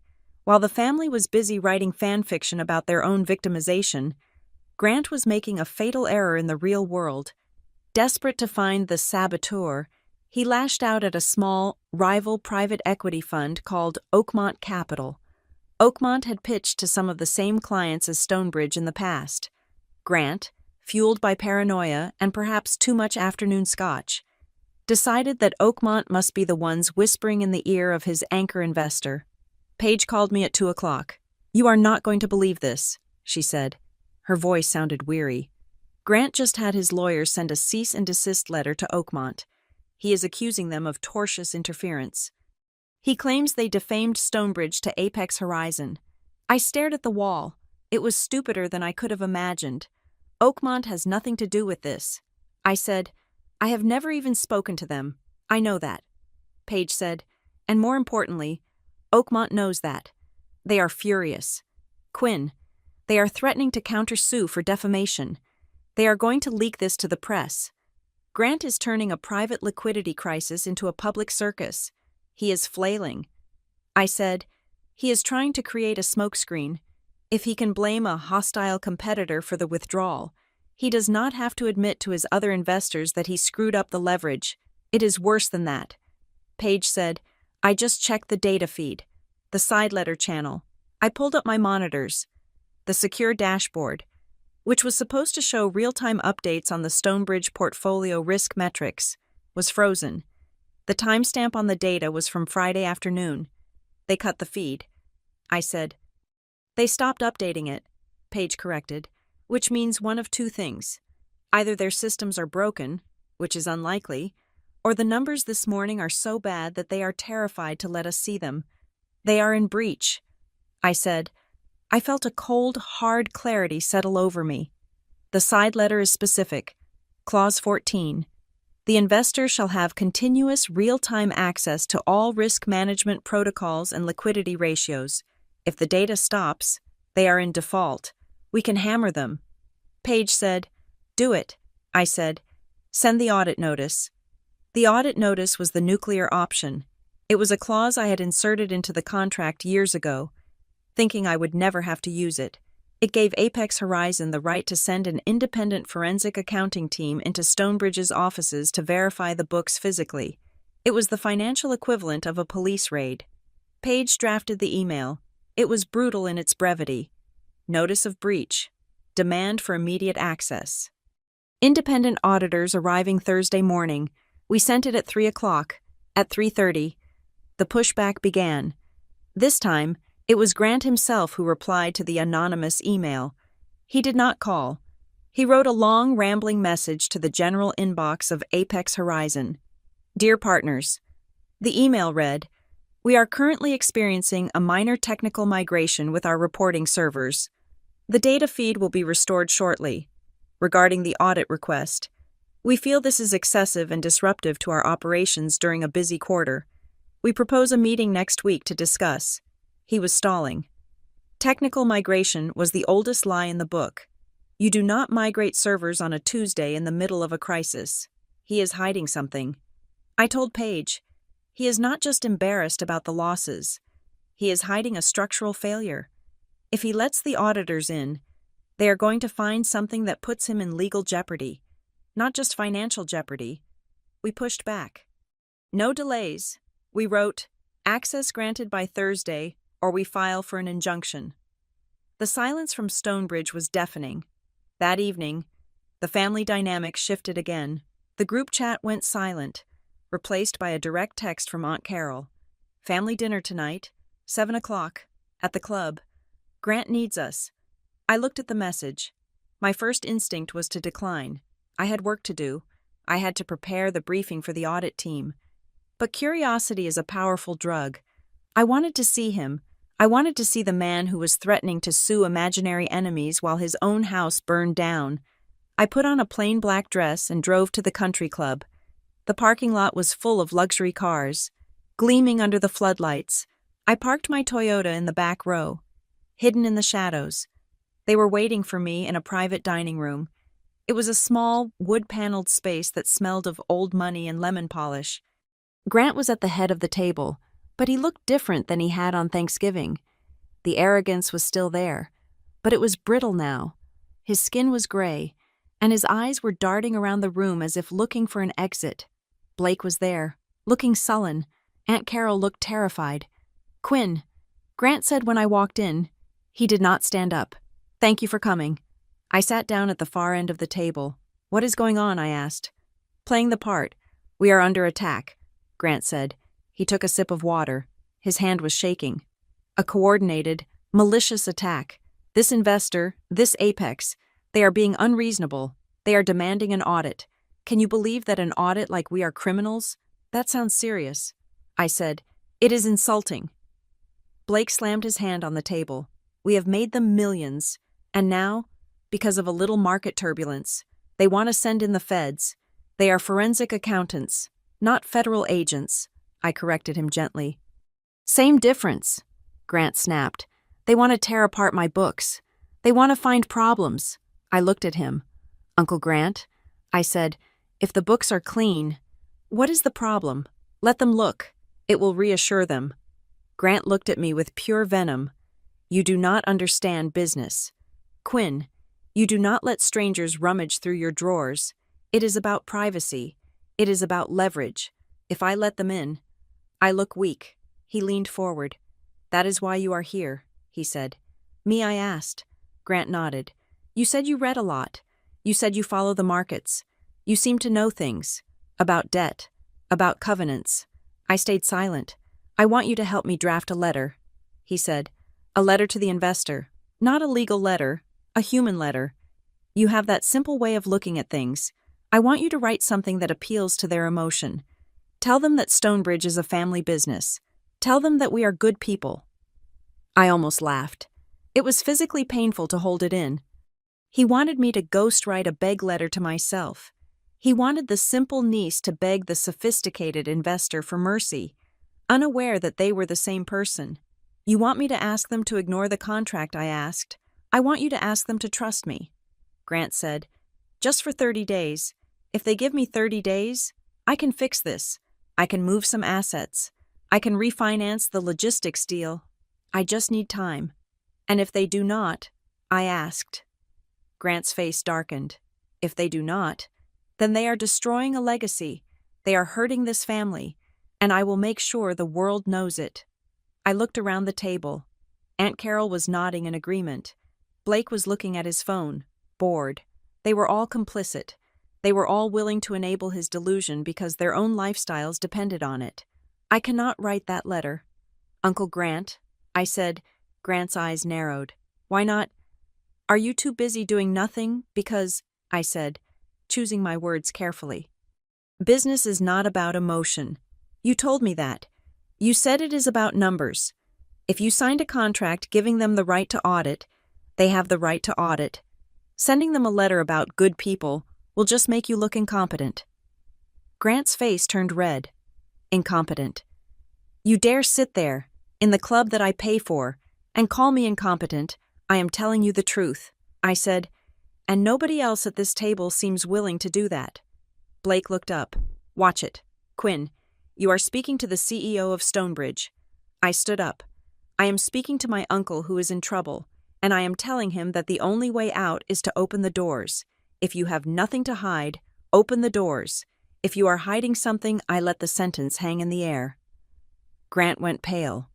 For a second, I saw the panic behind the anger. He was hiding something. It was not just the valuation. It was something deeper. Something that would not just bankrupt the firm, but might actually put him in handcuffs. Get out, Grant whispered. I picked up my purse. If you change your mind about the audit, I said, let me know. But do not blame the investor for your contracts. I walked out of the private room. I walked through the main dining hall, past the people eating their steaks and drinking their wines. I walked out into the cool night air. My phone buzzed. It was Paige. We have a whistleblower, she texted. I stopped in the middle of the parking lot. What I typed back, a junior analyst from Stonebridge just contacted us via the anonymous tip line on our website. He says he knows why they are stalling the audit. Why? Because the assets in the logistics deal. Paige wrote, they do not actually own them yet. They use the investor funds to pay off a personal loan Grant took out to cover bad bets in his private account. The logistics deal hasn't closed. The money is gone. Quinn, it is not illiquid. It is gone. I stared at the screen. It was not just incompetence. It was embezzlement. He had sat there at dinner, asking me to write a letter about family values, while he had stolen from his own fund to cover his personal gambling debts. He had accused me of gambling, while he was the one playing with stolen chips. I looked back at the clubhouse. I could see the light from the window of the private dining room. They wanted a villain. They wanted a traitor. They had one. He was sitting at the head of their table. I got into my car. Except the whistleblower. I texted Paige. Get his statement on the record, and tell the audit team to be ready. We are not just auditing a fund anymore. We are visiting a crime scene. I started the engine. The sadness I had felt for my family was gone. It had been replaced by a cold, hard resolve. I wasn't just getting my money back, I was about to enforce the law. And tomorrow, the simple niece was going to bring the hammer down. The invitation came via a text message at 10 o'clock on Wednesday morning. It was not a request. It was a summons. Meet me at the club. 12 sharp. Founder's Room. The Lake Forest Country Club was a fortress of exclusivity. A place where the grass was cut with scissors and the air smelled of old money and silent judgment. This was Grant's natural habitat. It was where he felt tallest. It was where he conducted his most important business, usually over a steak sandwich and a glass of scotch that cost more than a weekly grocery run. I arrived at 11:55. The valet looked at my 6-year-old Toyota with a mixture of confusion and disdain, as if I had parked a tractor in the lobby. I handed him the keys and walked inside, ignoring the way my heels clicked too loudly on the marble floor. The Founder's Room was in the back, behind a set of double doors that required a biometric scan to open. Grant was already there. He was sitting in a high-backed leather chair near the fireplace, though no fire was lit. The room was empty save for him. He had ensured privacy. He looked terrible. His skin, usually a flushed pink from expensive facials and alcohol, was a pale, pasty gray. His suit was impeccable, but his tie was slightly crooked, a tiny fracture in the facade of perfection. "Quinn," he said, gesturing to the chair opposite him. "Sit down." I sat. The leather groaned under me. A waiter appeared from the shadows, placed a glass of water in front of me, and vanished. "I ordered you the crab cakes," Grant said. "They are the best in the state. I am not hungry." "Uncle Grant?" He waved a hand, dismissing my lack of appetite as a childish whim. "You need to eat. You look thin. Your mother always looked thin when she was stressed." He took a sip of his drink. It was noon, and the glass was already half empty. "I brought you here because I want to help you," Grant said. I raised an eyebrow. "You want to help me?" "Yes," he said. "I have been thinking about our conversation the other night. About what you said regarding the debt covenants. You have a sharp mind. Quinn, untrained, yes. Rough around the edges, certainly. But you have an instinct for the downside." He leaned forward, trying to summon the benevolent patriarch persona he had worn for 30 years. "I am willing to offer you a position," he said. "Not the junior role I mentioned before. A real position. Strategy associate. You would report directly to me. $80,000 a year. Full benefits." He paused, waiting for me to gasp in gratitude. "It is a lot of money," he added. "It could change your life. You could get a better apartment, a better car." And in exchange I asked, my voice level. Grant sighed, looking at his fingernails. "In exchange, I need you to help me with this situation. This hostile investor. You said you read a lot. Maybe you can look at the correspondence we have had with Apex Horizon and tell me what you think. Maybe you can spot a weakness in their legal position. Help me fight them. Quinn, help me save the family legacy." I looked at him. He was trying to bribe me with $80,000 to help him fight me. The irony was so dense it felt like gravity. "Uncle Grant," I said, "why is the firm in crisis?" He frowned. "I told you, it is a bear raid. It is a competitor trying to squeeze us. Is it," I asked, "or is it because you bought a logistics chain with floating rate debt that you could not afford?" His eyes flashed with anger. "Do not start with that again. Is it because you manipulated the valuations of the legacy portfolio to hide the losses?" I continued, my voice rising just slightly. "Is it because you took money from the fund to cover your personal debts before the deal even closed?" Grant slammed his hand on the table. The silverware rattled. "Enough," he shouted. "Who do you think you are? You are a guest in this club. You are a guest in this family. Do not presume to lecture me on finance. I built Stonebridge from nothing. I manage millions of dollars while you manage what a checking account." He was breathing hard, his face turning a mottled red. I offered you a lifeline. Quinn, he spat. I offered you a career. And you sit there and throw accusations at me. You are ungrateful. You are exactly like your father, always thinking you are smarter than the people who actually put food on the table. I reached into my purse and pulled out my phone. I placed it on the white tablecloth between us. I tapped the screen. The voice of Paige Donovan filled the room, amplified by the speaker. Audio recording initiated. Timestamp 12:10 p.m. Grant stared at the phone. Who is that? That is Paige Donovan, I said. She is my chief financial officer. She is witnessing this meeting. Grant let out a harsh, barking laugh. Your CFO, Quinn. Stop playing pretend. This is not a game. Put the phone away. I did not move. I looked him straight in the eye. I am not playing, Grant, and I'm not looking for a job. I do not need your $80,000. Then why are you here? He demanded. I am here to tell you that the redemption notice stands. I said, I am here to tell you that the audit team arrives tomorrow morning at 9, and if you block them, we will file for an emergency injunction in the Chancery Court by noon. Grant looked at me as if I were speaking a foreign language. We who is we? You are talking like you are involved. I am involved. I said. He sneered. Did the investor hire you? Is that it? Did Apex Horizon hire my own niece to deliver a message that is low? That is disgusting. No. I said, they did not hire me. I took a deep breath. This was it. The moment the mask fell off, I am Apex Horizon. Uncle Grant. The room went silent. The only sound was the faint hum of the air conditioning and the distant clink of silverware from the main dining room. Grant stared at me. He blinked once, twice, then a slow, incredulous smile spread across his face. You, he said. Yes. He started to chuckle. The chuckle turned into a laugh, a full-bodied, shaking laugh of pure disbelief. You are Apex Horizon, he wheezed. The girl who drives a Toyota. The girl who lives in a one-bedroom apartment downtown Quinn. Please, if you are going to lie, at least make it believable. Apex Horizon is a $100 million vehicle. It is institutional money. He wiped a tear from his eye. Oh, that is rich, he said. You almost had me for a second. You really are delusional. You have been sitting alone in that apartment for too long. You have invented a fantasy world where you are important. I waited for him to finish. I waited for the laughter to die down. Holloway Meridian Group, I said softly. He stopped laughing. The name clearly meant nothing to him. That is the family office, I explained.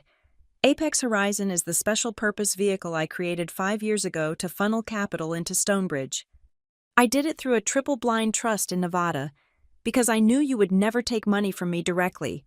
I knew your ego could not handle it. He shook his head, still smiling. But the smile was tighter now. This is nonsense. You do not have that kind of money. Your father left you peanuts. My father left me $50,000. I said, I invested it. I compounded it. For 15 years. While you were buying boats and joining clubs, I was buying treasury strips and distressed debt. Prove it, he said. He leaned back, crossing his arms. If you are the anchor investor, prove it. Tell me something only the anchor would know. I looked at the phone on the table. Paige, go ahead. Quinn, Paige's voice said from the speaker. I looked back at Grant. On November 14th, 5 years ago, the initial wire transfer was received by Stonebridge at 10:03 in the morning. I recited from memory. The amount was $4,250,000. The reference code on the wire, the code that you personally had to sign off on to clear the anti-money laundering check, was Bluebird 79 Alpha. Grant went still. His face lost all color. It was as if the blood had been drained from his body. Bluebird. I continued. That was the name of the sled you bought me when I was 6 years old. The last present you gave me before you stopped trying. I used that code so I would remember why I was doing it. I was trying to help the uncle who used to be kind to me. Grant's mouth opened, but no sound came out. He looked at the phone. He looked at me. He looked at the expensive scotch in his hand. The reference code. Nobody knew that code except him and the bank. It was not in the reports. It was not in the files. It was in the raw wire data. No, he whispered. Yes, I said. He stood up. The chair scraped loudly against the floor. He looked at me with a horror that was slowly transforming into a blind, white-hot rage. You, he hissed. You have been watching me. For 5 years I have been supporting you. I corrected him. I have been keeping your lights on. That expansion you bragged about, my capital paid for it. The bonus you took last year, my fees covered it. You have been living on my charity, Uncle Grant, and you spent every Thanksgiving spitting in my face for it. He gripped the edge of the table. His knuckles were white. You deceived me, he said. His voice shook. You lied to your family. You sat at my table, ate my food, and let you what I asked, let you belittle me, let you tell me to get a real job. You made a fool of me, he screamed. The veneer of the country club gentleman shattered completely. You let me brag to you about an investor that was you the whole time. You were laughing at me. I was never laughing. I said, I was hoping you would be the man you pretended to be. I was hoping you would manage the money with respect, but you did not. You gambled it. And now I am taking it back. Grant looked around the room, as if looking for a weapon. He pointed a shaking finger at me. You cannot do this, he said. We are family. You cannot pull the money. It will kill the firm. It will ruin me. I am not ruining you. I said, the leverage is ruining you. The market is ruining you. I am just the bank, and the bank is closing. Family, he shouted. Family does not bankrupt family. Family does not steal from family, I shouted back. My voice echoed off the wood paneling. It was the first time I had raised my voice in 20 years. We know about the personal loan. Grant, I said, dropping my voice back to a lethal whisper. We know you used the logistics funding to cover your private debts. We have the whistleblower statement. We have the transaction trace. Grant collapsed back into his chair. He looked small. He looked old. If the audit team comes in tomorrow, I said, they will find it. And if they find it, it goes to the Securities and Exchange Commission, and then it goes to the district attorney. He put his head in his hands. What do you want? He mumbled. I stood up and picked up my phone. I want my principal returned. I said, I want the redemption notice honored, and I want you to step down. He looked up, his eyes wet. Step down, if you want to stay out of prison. I said, you will cooperate. You will let the audit happen. You will liquidate the assets. And you will resign as CEO of Stonebridge. If you do that, maybe just maybe we can frame this as a retirement. We can keep the embezzlement out of the press. I turned to leave. You have 24 hours to decide. Uncle Grant. I walked toward the door. My hand was on the brass handle when he spoke. Quinn, he said. His voice was broken. Why didn't you tell me?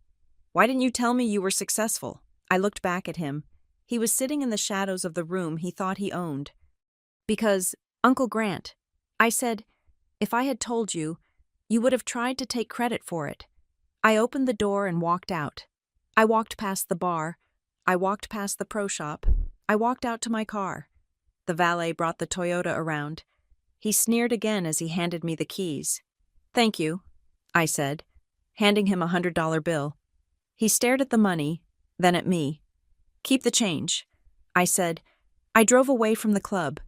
My hands were shaking, not from fear, but from the release of a decade of silence. Paige was still on the line. Did you get all that I asked? Every word. Paige said, we have him. Quinn. He admitted to the deception. He is done. I looked at the road ahead. It was wide and open. It is not over yet. I said, he is cornered, and cornered animals bite. But as I drove, I felt a weight lift off my chest. The secret was out. The ghost was real, and the girl with the fake job just fired the CEO.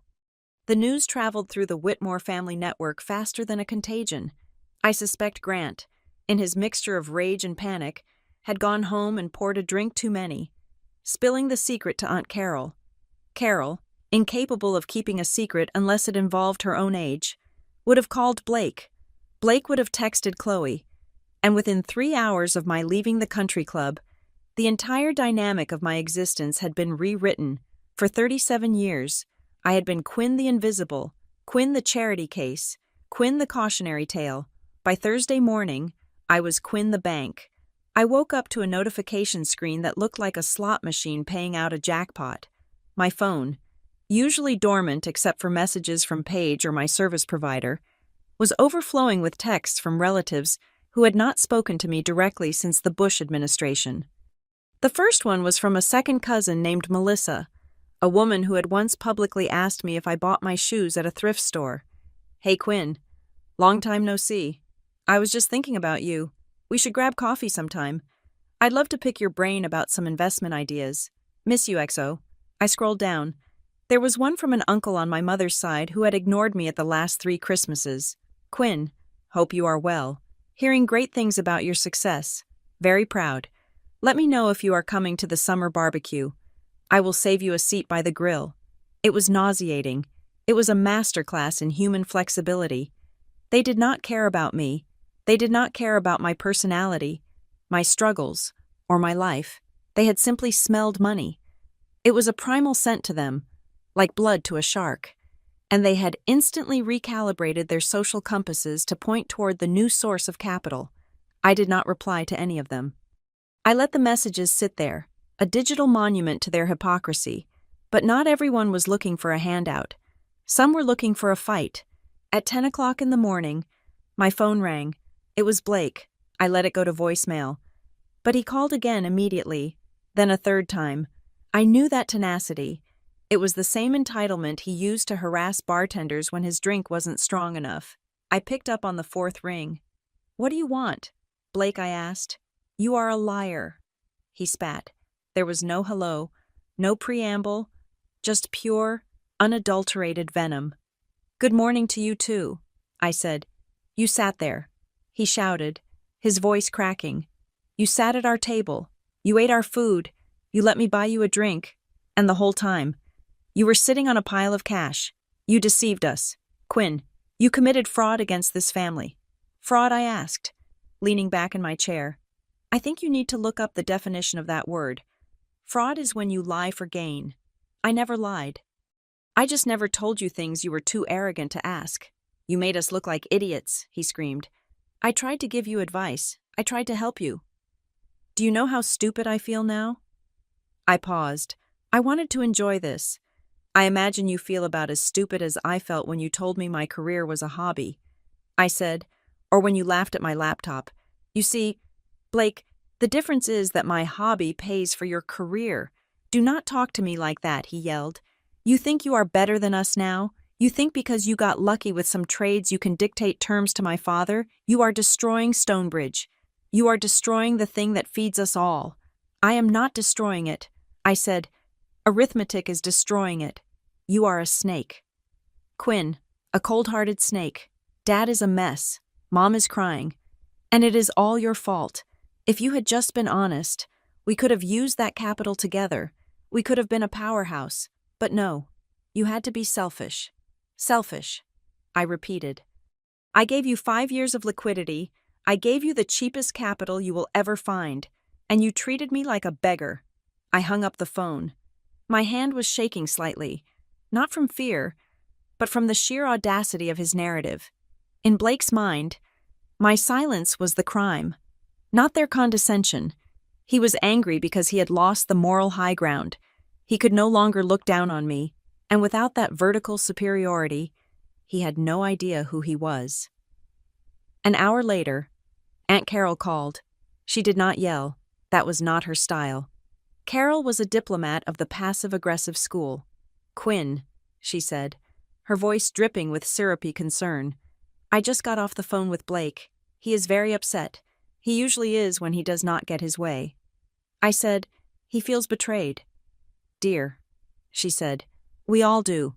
A little bit. It hurts to know you didn't trust us with your good news. But I told Grant that we need to be the bigger people here." I waited. I knew the ask was coming. It was hovering in the air like a drone. "Grant is willing to forgive you," Carol said. She said it as if she were offering me a pardon from the governor. "He is willing to put this whole misunderstanding behind us. He acknowledges that you have resources, and he is ready to treat you as a partner. That sounds nice, Aunt Carol, I said flatly. But, she continued, lowering her voice, you need to help him. Just this once. Rescind the audit. Quinn, call off the dogs. Leave the capital in for another year. Let him stabilize the ship. If you do that well, the family will finally give you the respect you deserve. We will make sure everyone knows how important you are. I laughed. It was a short, sharp sound that startled me. Respect, I asked. You want to trade respect for liquidity. It is not a trade. Dear, it is how families work. We support each other. No, Aunt Carol, I said, that is not how families work. That is how a cartel works. You are offering me a seat at the table only because you realized I own the table. I do not want your respect. It is too expensive, and the quality is terrible. Quinn, please, she began. The audit happens tomorrow. I said, tell Grant to have the coffee ready. I disconnected the call and turned my phone off. I needed silence. I needed to think. They were trying to pull me back in, trying to entangle me in their web of guilt and obligation, but I had seen the numbers. I knew that helping Grant now was not saving the family. It was just throwing good money into a furnace. My computer pinged. It was Paige. We have a problem, she wrote. I opened the secure video link immediately. Paige was in her office, backlit by the glow of her screens. She looked grim. What is it? I asked. Did they block the auditors? No, she said. They are smarter than that. They are spinning the narrative. She shared her screen. It was a draft of a press release that Stonebridge was preparing to send to their limited partners. It had been leaked to us by our whistleblower inside the firm. Stonebridge Capital Advisors is currently navigating a hostile liquidity event triggered by an aggressive, short-term oriented minority investor. This investor is attempting to force a fire sale of high-value assets to capitalize on market volatility. We are taking all necessary legal steps to protect the long-term value of the fund. I read it twice. They are painting me as a vulture. I said, exactly. Paige said, they are not naming you yet, but they are setting the stage. They are telling the other investors, hey, don't blame us for the losses. Blame this greedy predator who is wrecking the shop. If the other investors believe this, they might side with Grant. They might support a freeze on withdrawals to stop the attacker. And if they freeze withdrawals, I said, I cannot get my money out. Precisely. And worse, if Grant leaks your name to the press later, you become the villain of the story, the niece who tried to bankrupt her uncle for a quick buck. The narrative works. Quinn, people hate hedge funds. People hate aggressive capital. I felt a surge of cold anger. Grant was using my own anonymity against me. He knew I didn't want to be public, so he was filling the void of my identity with a monster of his own creation. We need to kill this narrative. I said, now, how Paige asked, do we go public? Do we tell them it is you? I said, if I reveal myself, it becomes a family soap opera.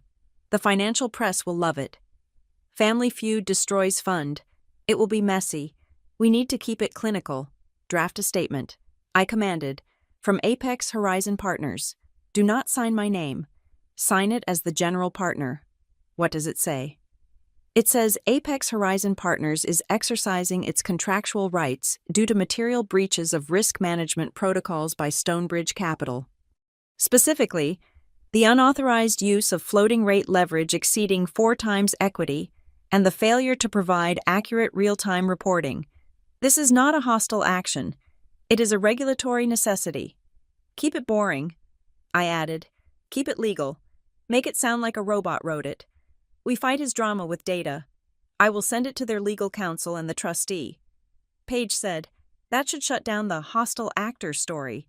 But Quinn, there is something else. Her tone shifted. It went from professional to grave. The preliminary data from the audit team just came in. She said, they got access to the raw server logs this morning before Stonebridge could scrub them. And it is not just the logistics deal. Quinn, it is everything. Show me. Paige pulled up a spreadsheet. It was a sea of red ink. They have been insolvent for 6 months, she said quietly. The valuations we saw on the car washes, those were not just aggressive, they were fraudulent. They were booking revenue from locations that were closed for renovation. They were capitalizing maintenance costs as improvements to boost net operating income. She scrolled down, and the cash on hand. It does not exist. They have been sweeping cash from the new investor accounts to pay the distributions to the old investors. I stared at the screen. The room felt very cold. That is a Ponzi scheme, I whispered. Technically, yes. Paige said, it started as a liquidity gap. Probably. Grant tried to plug a hole, thinking he would make it back on the next deal, but the hole got bigger, so he plugged it with more new money, and now there is nothing left. I finished. If we withdraw our 70%, Paige said, there is literally zero left for anyone else. The pension fund that put in $5 million last month, gone. The dentist who invested his retirement savings, gone. I leaned back, feeling the weight of the moral universe pressing down on my chest. This changes everything, I said. It does. Paige agreed. Before, this was just about you getting your money back from a bad manager. But now, Quinn, if you take your money out quietly, you are legally entitled to it. You are the secured creditor. You get paid first. But if I take the money and run, I said, the firm collapses, and everyone else finds out too late that their money was stolen. Yes, and if I speak up, if I expose the fraud now, then the SEC freezes the assets immediately. Paige said, everything gets locked down. Grant goes to jail. Almost certainly. But your money gets frozen too. You might get cents on the dollar after the lawyers are paid. I stood up and walked to the window. The city lights were still there, indifferent to my dilemma. I had set out to teach my uncle a lesson about discipline. I had wanted to show him that I was not a failure. But I had uncovered a rot so deep it threatened to destroy not just him, but innocent bystanders, people who didn't have a sophisticated family office to protect them. I thought about the real job Grant wanted me to get. I thought about Blake's arrogance. I thought about Aunt Carol's plea for respect. They were not just incompetent. They were criminals. They were living on stolen time and stolen money, parading around Lake Forest like royalty while they robbed Peter to pay Paul. Paige, I said, turning back to the screen. Yes, if we let this slide, if we just take our check and walk away, do we become accomplices? Legally, no. We have no fiduciary duty to the other investors. Morally, that is a question for you. I looked at the spreadsheet again. I looked at the line item for investor distributions. I saw names I didn't know. Trusts, retirement accounts. Grant had called me selfish. Blake had called me a snake. If I walked away now with my millions, leaving the wreckage behind for others to clean up, I would be proving them right. I would be exactly the kind of ruthless, soulless operator they thought I was. But if I burned it down, I would lose a fortune. What is the estimated recovery rate if we trigger the SEC investigation, I asked. Maybe 40 cents on the dollar. Paige said, maybe less. You would lose about $3 million. $3 million. That was the price of the truth. I looked at my reflection in the dark monitor. I saw a woman in a hoodie, holding a mug of cold tea. I saw the woman who drove a Toyota. I saw the woman who valued sleep over status. $3 million was a lot of money. But I had made it before. I could make it again. What I could not buy back was my own conscience. Grant thinks I am trying to destroy him out of spite, I said. He thinks this is a family vendetta. He does. Let us show him the difference between spite and justice, I said. I sat down and put my hands on the keyboard. Prepare the file for the authorities, I said, but do not send it yet. Why, Paige asked. Because I want to look him in the eye one last time. I said, I want to give him one chance to do the right thing. Not for me, for them. I am going to the office tomorrow. I said, not as a niece, not as an applicant for a junior analyst position. I am going as the lead plaintiff. And Paige, yes. Tell the auditors to bring the heavy scanners. We are going to copy every hard drive in the building. When the sun comes up, Stonebridge Capital is going to be transparent, whether they like it or not. I closed the laptop, The decision was made. The money was secondary now. The game had changed from a revenge story to a rescue mission. I picked up my phone and looked at the unread messages from my family. The requests for loans, for coffee, for advice. I have some advice for you. I thought, lawyer up. The catalyst was not a dramatic explosion or a corporate raid. It was a man in a gray suit standing behind a podium in Washington, D.C., clearing his throat. On Friday morning, while the audit team was physically entering the offices of Stonebridge Capital, the Federal Reserve Chairman announced a rate hike of 75 basis points. It was an aggressive move to curb inflation, a sterile macroeconomic decision that usually resulted in boring headlines about mortgage rates. But for a firm leveraged like Stonebridge, it was a sniper shot to the heart. I was sitting in my apartment, watching the announcement on one screen and the Stonebridge internal liquidity feed on the other. Paige was on the line, her breathing audible. "Here it comes," she whispered. The reaction was immediate. The floating rate debt that Grant had used to buy the logistics chain, the debt that had no cap, the debt that he had signed his name to with the arrogance of a man who thought winter would never come, repriced instantly. In the span of 30 seconds, Stonebridge's monthly debt service obligation jumped by $200,000. That does not sound like a lot for a multi-million-dollar fund, but when your cash flow is already negative and you are robbing Peter to pay Paul, an extra $200,000 is not just a bill, it is an execution order. The phone lines at Stonebridge lit up. I could see the activity on the server logs the auditors were mirroring to us. It was the prime brokers. It was the banks. They were not calling to chat. They were calling for collateral. "Margin call," I said, watching the red notifications bloom across the dashboard. "They are asking for $2 million in cash to cover the ratio breach." Paige reported. "Stonebridge has let me check $400,000 in the operating account. They are insolvent." I said. Grant tried to fight gravity. From our vantage point, we watched him attempt to plug the dam with his fingers. He ordered the immediate sale of a block of municipal bonds safe, boring assets that were supposed to be the fund's bedrock. He sold them at 9:30 in the morning, but because the entire market was digesting the rate hike, bond prices were down. He sold at a loss. He burned through the safe money just to pay the interest on the risky money, and it still wasn't enough. By 11 o'clock, the rumors had solidified into facts. The financial village is a whispering gallery, and the whispers were screaming. Stonebridge is liquidating. The anchor is out. The leverage is blowing up. Then came the panic of the herd. It started with a few emails from the smaller limited partners. Then the phone system at Stonebridge crashed under the volume of incoming calls. These were not the institutional giants. These were the people Grant had courted at cocktail parties and golf outings. The local dentist, the retired school superintendent, the widow who trusted the Whitmore name. I saw a transcript of a call recorded by the customer service desk. "Caller, I am hearing bad things. I want to withdraw my balance. All of it. Stonebridge rep, sir. We have a quarterly redemption window. You cannot just withdraw on a Friday. Caller, I do not care about the window if the anchor investor is running. What is left for us? I want my money." My heart tightened. If the anchor runs, they were right. My withdrawal was the signal flare that the ship was sinking, but I had already secured the lifeboats. They were trapped on the burning deck, at noon. Grant tried to stop the bleeding with a lie. He sent a mass email to all partners.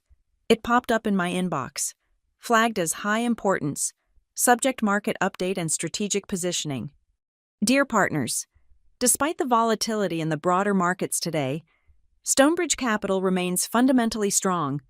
We are taking proactive steps to rebalance our portfolio in light of the interest rate environment. The rumors of liquidity stress are unfounded and are being spread by opportunistic short sellers. We are currently sitting on significant unrealized gains in our private equity book. Your capital is safe, secure, and working hard for you." I read the email. I felt a wave of nausea. He is still lying. I said to the screen, he is staring at the abyss and telling people it is a swimming pool. He has to. Paige said, if he admits the truth, the bank seizes the accounts by end of business. He is trying to buy time to find a miracle, But there were no miracles left. There was only the audit. At 1:30 in the afternoon, the lead auditor sent a priority flag to Paige. We opened the file. It was a single PDF containing a valuation assessment of the legacy portfolio the commercial building Stonebridge had owned for a decade. I read the auditor's notes. My blood ran cold. Finding 4A discrepancy in occupancy rates. The asset located at 4400 Ridge Road is listed on the books as 95% leased with an annualized rental income of $800,000. Physical inspection and utility record verification indicate the building has been 40% vacant for 14 months. I looked at Paige. They are booking phantom rent, she said. Her voice was trembling with anger. They have been recording lease payments from tenants that do not exist. Why, I asked. To prop up the net asset value, she explained. If they admitted the building was half empty, the value of the asset would drop by $3 million. That drop would lower the total fund value, which would lower the management fee Grant pays himself. I scrolled down. It wasn't just one building, it was 3. Here's another one. Paige pointed out. The car wash chain. They capitalized the soap and wax costs as capital improvements instead of operating expenses. That artificially boosted the net income by 20%. This is not leverage, I whispered. This is not bad judgment. This is fraud. Grant had not just made a bad bet on logistics. He had been cooking the books for years to maintain the illusion of growth. The success he threw in my face at every Thanksgiving dinner was built on fake tenants paying fake rent in empty buildings. And now the market had turned, the tide had gone out, and the rocks were visible. The realization hit me with the force of a physical blow. This was no longer a story about a niece teaching her uncle a lesson. This was a crime scene, and by initiating the withdrawal, by forcing the audit, I had just turned on the floodlights. Paige interrupted my thoughts. Her voice was sharp, cutting through the haze. Quinn, look at the distribution list. I looked at the screen.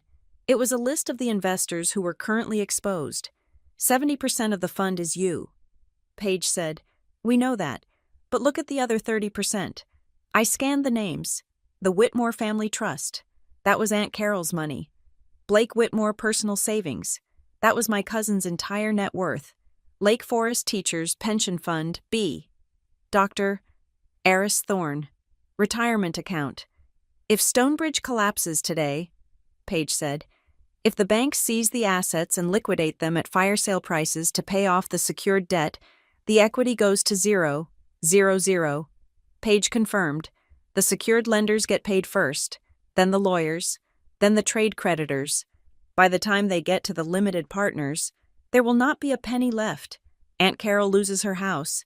Blake goes bankrupt. The teachers lose their pension. She paused, letting the weight of it settle on me. You are the secured creditor now. Quinn, she said, because of the side letter, you have priority. If we push this button, if we demand our payout on Monday, we get our capital back, or most of it. But we drain the last drop of blood from the body. Everyone else dies so we can live. I stared at the names on the list. I hated Blake. I resented Aunt Carol. I despised Grant. But the teachers, the dentist, they were just people who believed the lie. They were people who saw a man in a nice suit, heard him talk about conservative values, and trusted him. I thought about the real job comment. I thought about the way Grant had dismissed me as a gambler. If I took my money and ran, leaving these people to rot, I would be proving him right. I would be confirming that finance is just a game of predators, where the strong eat the weak and the smart eat the stupid. I stood up.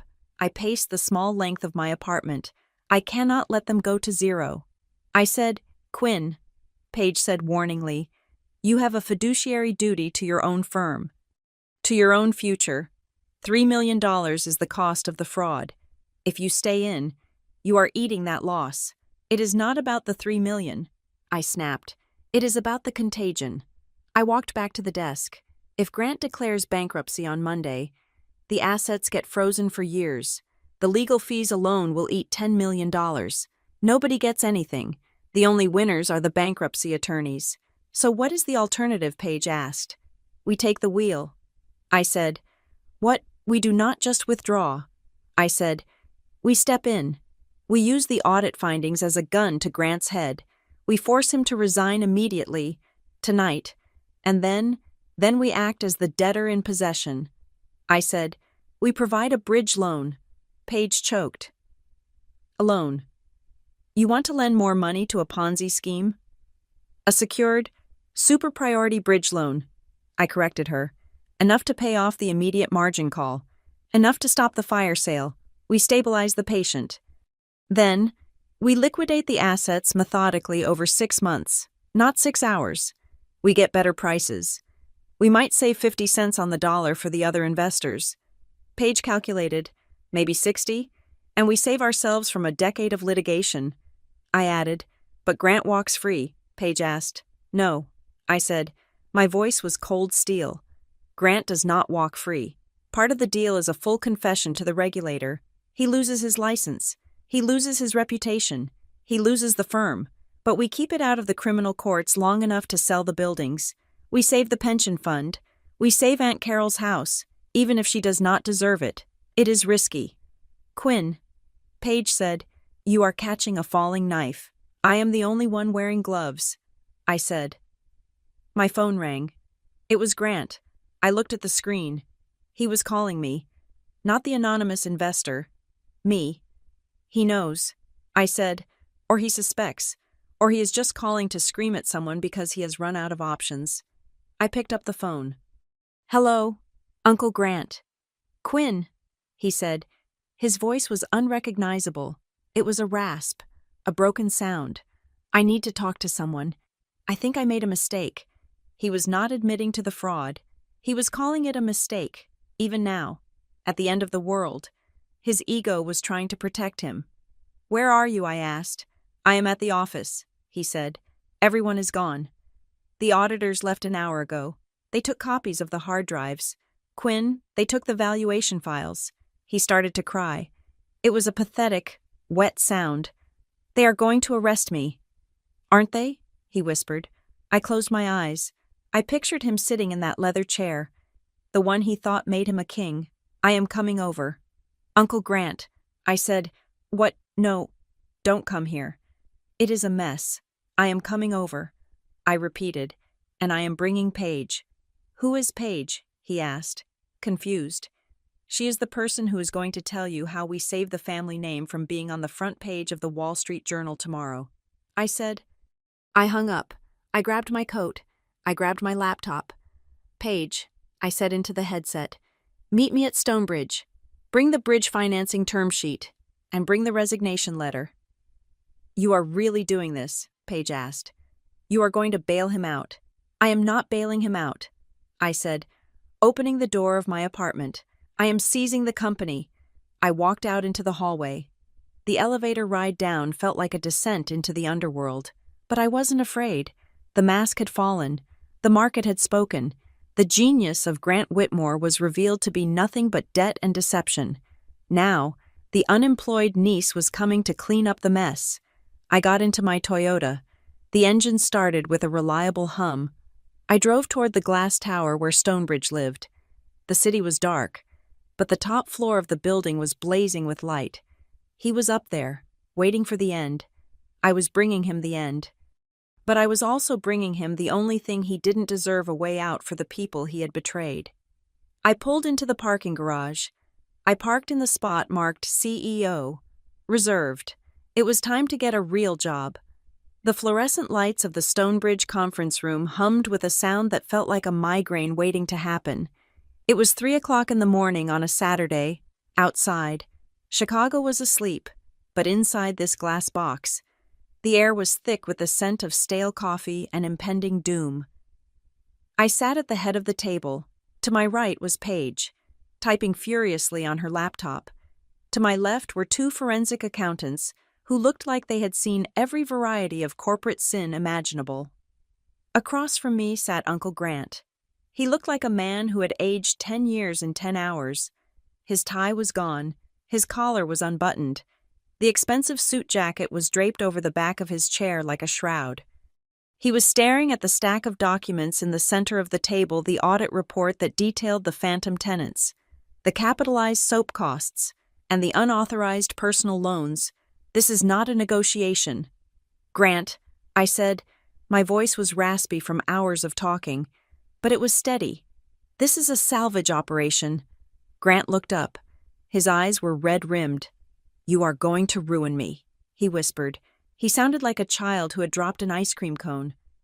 You are going to take everything I built and burn it to the ground. I am not the arsonist here. I said, I am the fire department. You lit the match when you signed those loan documents. You poured the gasoline when you cooked the books on the valuations.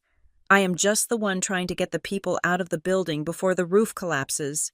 I signaled to the lead attorney I had brought with me. He slid a document across the polished mahogany table. This is the ultimatum, I said. Grant looked at the paper but did not touch it. What is it? It is a choice, I said. Option A is simple. We walk away. We file the formal fraud complaint with the Securities and Exchange Commission on Monday morning. The bank seizes the assets by noon. The firm declares, Chapter 7 Bankruptcy. You go to federal prison for wire fraud and embezzlement, and every single investor, including Aunt Carol, including Blake, including the teacher's pension fund, loses 100% of their money. Grant flinched. The reality of prison was finally penetrating the fog of his denial. And option B, he asked, his voice trembling. Option B, I said, leaning forward. We restructure. I nodded to Paige. She opened a folder and laid out a term sheet. Holloway Meridian Group will provide a bridge financing facility of $8 million. I said, this is a secured, super priority loan. It carries an interest rate of 12%. It is expensive money. Grant, but it is the only money you are going to get. $8 million, Grant blinked. That covers the margin call. That stabilizes the liquidity. It buys you 6 months. I corrected him. It stops the immediate fire sale. It allows the firm to sell the assets methodically, at fair market value, rather than for pennies on the dollar. It ensures that when Stonebridge winds down, the smaller investors, the people you lied to, get their principal back. Grant sat up straighter. A flicker of hope crossed his face. The old arrogance tried to reassert itself. Okay, he said, smoothing his hair. That sounds reasonable. We can work with that. I can manage the sell-off. I can talk to the banks. We can spin this as a strategic pivot. I held up my hand. I am not finished, I said. Grant stopped. There are conditions attached to the bridge loan. I said, 2 of them. Conditions, he asked warily. Condition 1. I said, I appoint an independent chief restructuring officer effective immediately. This person has absolute veto power over every single transaction larger than $500. You do not sign a check. You do not sell a stock. You do not buy a stapler without their approval. Grant's jaw tightened. You want to babysit me? In my own company, I want to supervise the debtor. I said coldly. And condition 2, he asked. I looked him dead in the eye. You resign. The silence that followed was absolute. It sucked the oxygen out of the room. Grant looked at me as if I had just pulled a gun. Resign, he choked out. But I am the CEO. I am the founder. Stonebridge is my name. It is my life. Not anymore, I said. You forfeited that right when you stole from the fund to pay your gambling debts. He slammed his hand on the table. No, I will not do it. I will not let you humiliate me. I will not let my own niece kick me out of my own chair. Then choose option A. I said calmly, go to jail. Explain to Aunt Carol why she lost her house. Explain to Blake why his inheritance is gone. I stood up. I started to gather my papers. Let's go. Paige, I said. We have a filing to prepare for Monday. Wait, Grant screamed. I stopped. I didn't turn around. Wait, he sobbed. Please. I turned back. He was weeping openly now. The titan of industry, the man who told me to get a real job, was broken. Why are you doing this? He asked, tears streaming down his face. If you hate me, if you want revenge, why offer the loan at all? Why save the others? Why not just let me die? I looked at him, and I felt a strange emotion. It wasn't pity, it wasn't anger, it was just exhaustion. Because, Uncle Grant, I said. Unlike you, I do not measure my worth by how many people I can look down on. I do not want to see you destroy innocent people just to feed your ego. I tapped the resignation letter. Sign it, I said, or I walk. Grant picked up the pen. His hand was shaking so badly he could barely hold it. He looked at the document. It was a single page. I, Grant Whitmore, hereby resign as Chief Executive Officer of Stonebridge Capital Advisors, effective immediately. He looked at me one last time. I thought you were nothing, he whispered. I know. I said. He signed. The scratch of the pen against the paper sounded like a tombstone being carved. It was done. The empire was dead. The rescue had begun. The next 48 hours were a blur of logistics. We installed the restructuring officer, a woman named Elena, who had a reputation for being made of titanium. We wired the $8 million. The margin calls were met. The panic subsided. The banks, seeing the fresh capital and the new management, agreed to a forbearance period. The firm was still going to shrink. It was going to sell the fancy office, the private jet share, and the useless logistics chain. But it wasn't going to explode. The teachers would get their pension checks. Aunt Carol would keep her house, though she might have to sell the vacation home. On Monday evening, the family was summoned to the house in Lake Forest. Grant had called the meeting. It was part of the deal. He had to tell them himself. I arrived last. My Toyota looked even more out of place now among the luxury SUVs, a symbol of the reality that was about to crash their party. They were all in the living room, Carol, Blake, Chloe, and a few others. They were drinking wine, looking nervous. They knew something had happened, but they didn't know the scope. Grant stood by the fireplace. He looked smaller. He was wearing a cardigan, not a suit. He looked like an old man. Quinn is here, he said when I walked in. Blake sneered. Finally. Maybe now you can explain why you have been terrorizing Dad. Grant held up a hand. Silence. Blake froze. He had never heard that tone from his father before. It wasn't a roar. It was a plea. Quinn is not terrorizing me, Grant said. His voice was quiet. Quinn saved us. Carol frowned. Saved us? What are you talking about? Grant. I made mistakes. Grant said. He couldn't look at them. He looked at the floor. I took risks I should not have taken. The firm was insolvent. We were bankrupt. Carol, technically, we have been bankrupt for months. The room went deadly silent. But the expansion, Blake stammered. The growth lies. Grant said, all of it. I was trying to fix it. But I dug the hole deeper. He took a deep breath. Quinn is the anchor investor, he said. He let the words hang there. I watched their faces. Confusion, shock, disbelief.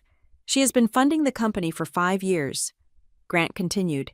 And when things went bad, when I tried to hide it, she stepped in. She put up her own money this weekend to stop the bank from seizing everything. She bailed us out. Carol looked at me. Her mouth was open. But you do not have a job. I have a job. Aunt Carol, I said quietly, I manage risk. And right now, I am managing yours. Grant looked at me. His eyes were full of shame, but also a strange kind of relief. The secret he had been carrying was gone. I have resigned. Grant told them, as of Saturday. I am no longer the CEO. Quinn's team is running the liquidation. You will all get your principal back over the next year. You won't make a profit, but you won't lose your savings. Blake stood up. You resigned. You let her fire you. She didn't fire me. Blake, Grant said sharply. She spared me.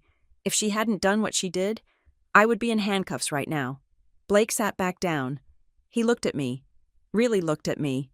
For the first time in his life, he didn't see the poor cousin anymore. He saw the power, and it terrified him. I didn't know. Blake whispered. No. I said, you didn't ask. I walked over to Grant. I held out a hand. He hesitated, then took it. His grip was weak. Thank you, he said. I didn't smile. I didn't say, you're welcome. Just stick to the plan. Grant, I said, listen to Elena. Sell the assets. Make the investors whole. I turned to the rest of them. I am leaving now. I said, Paige will be your point of contact for the payouts.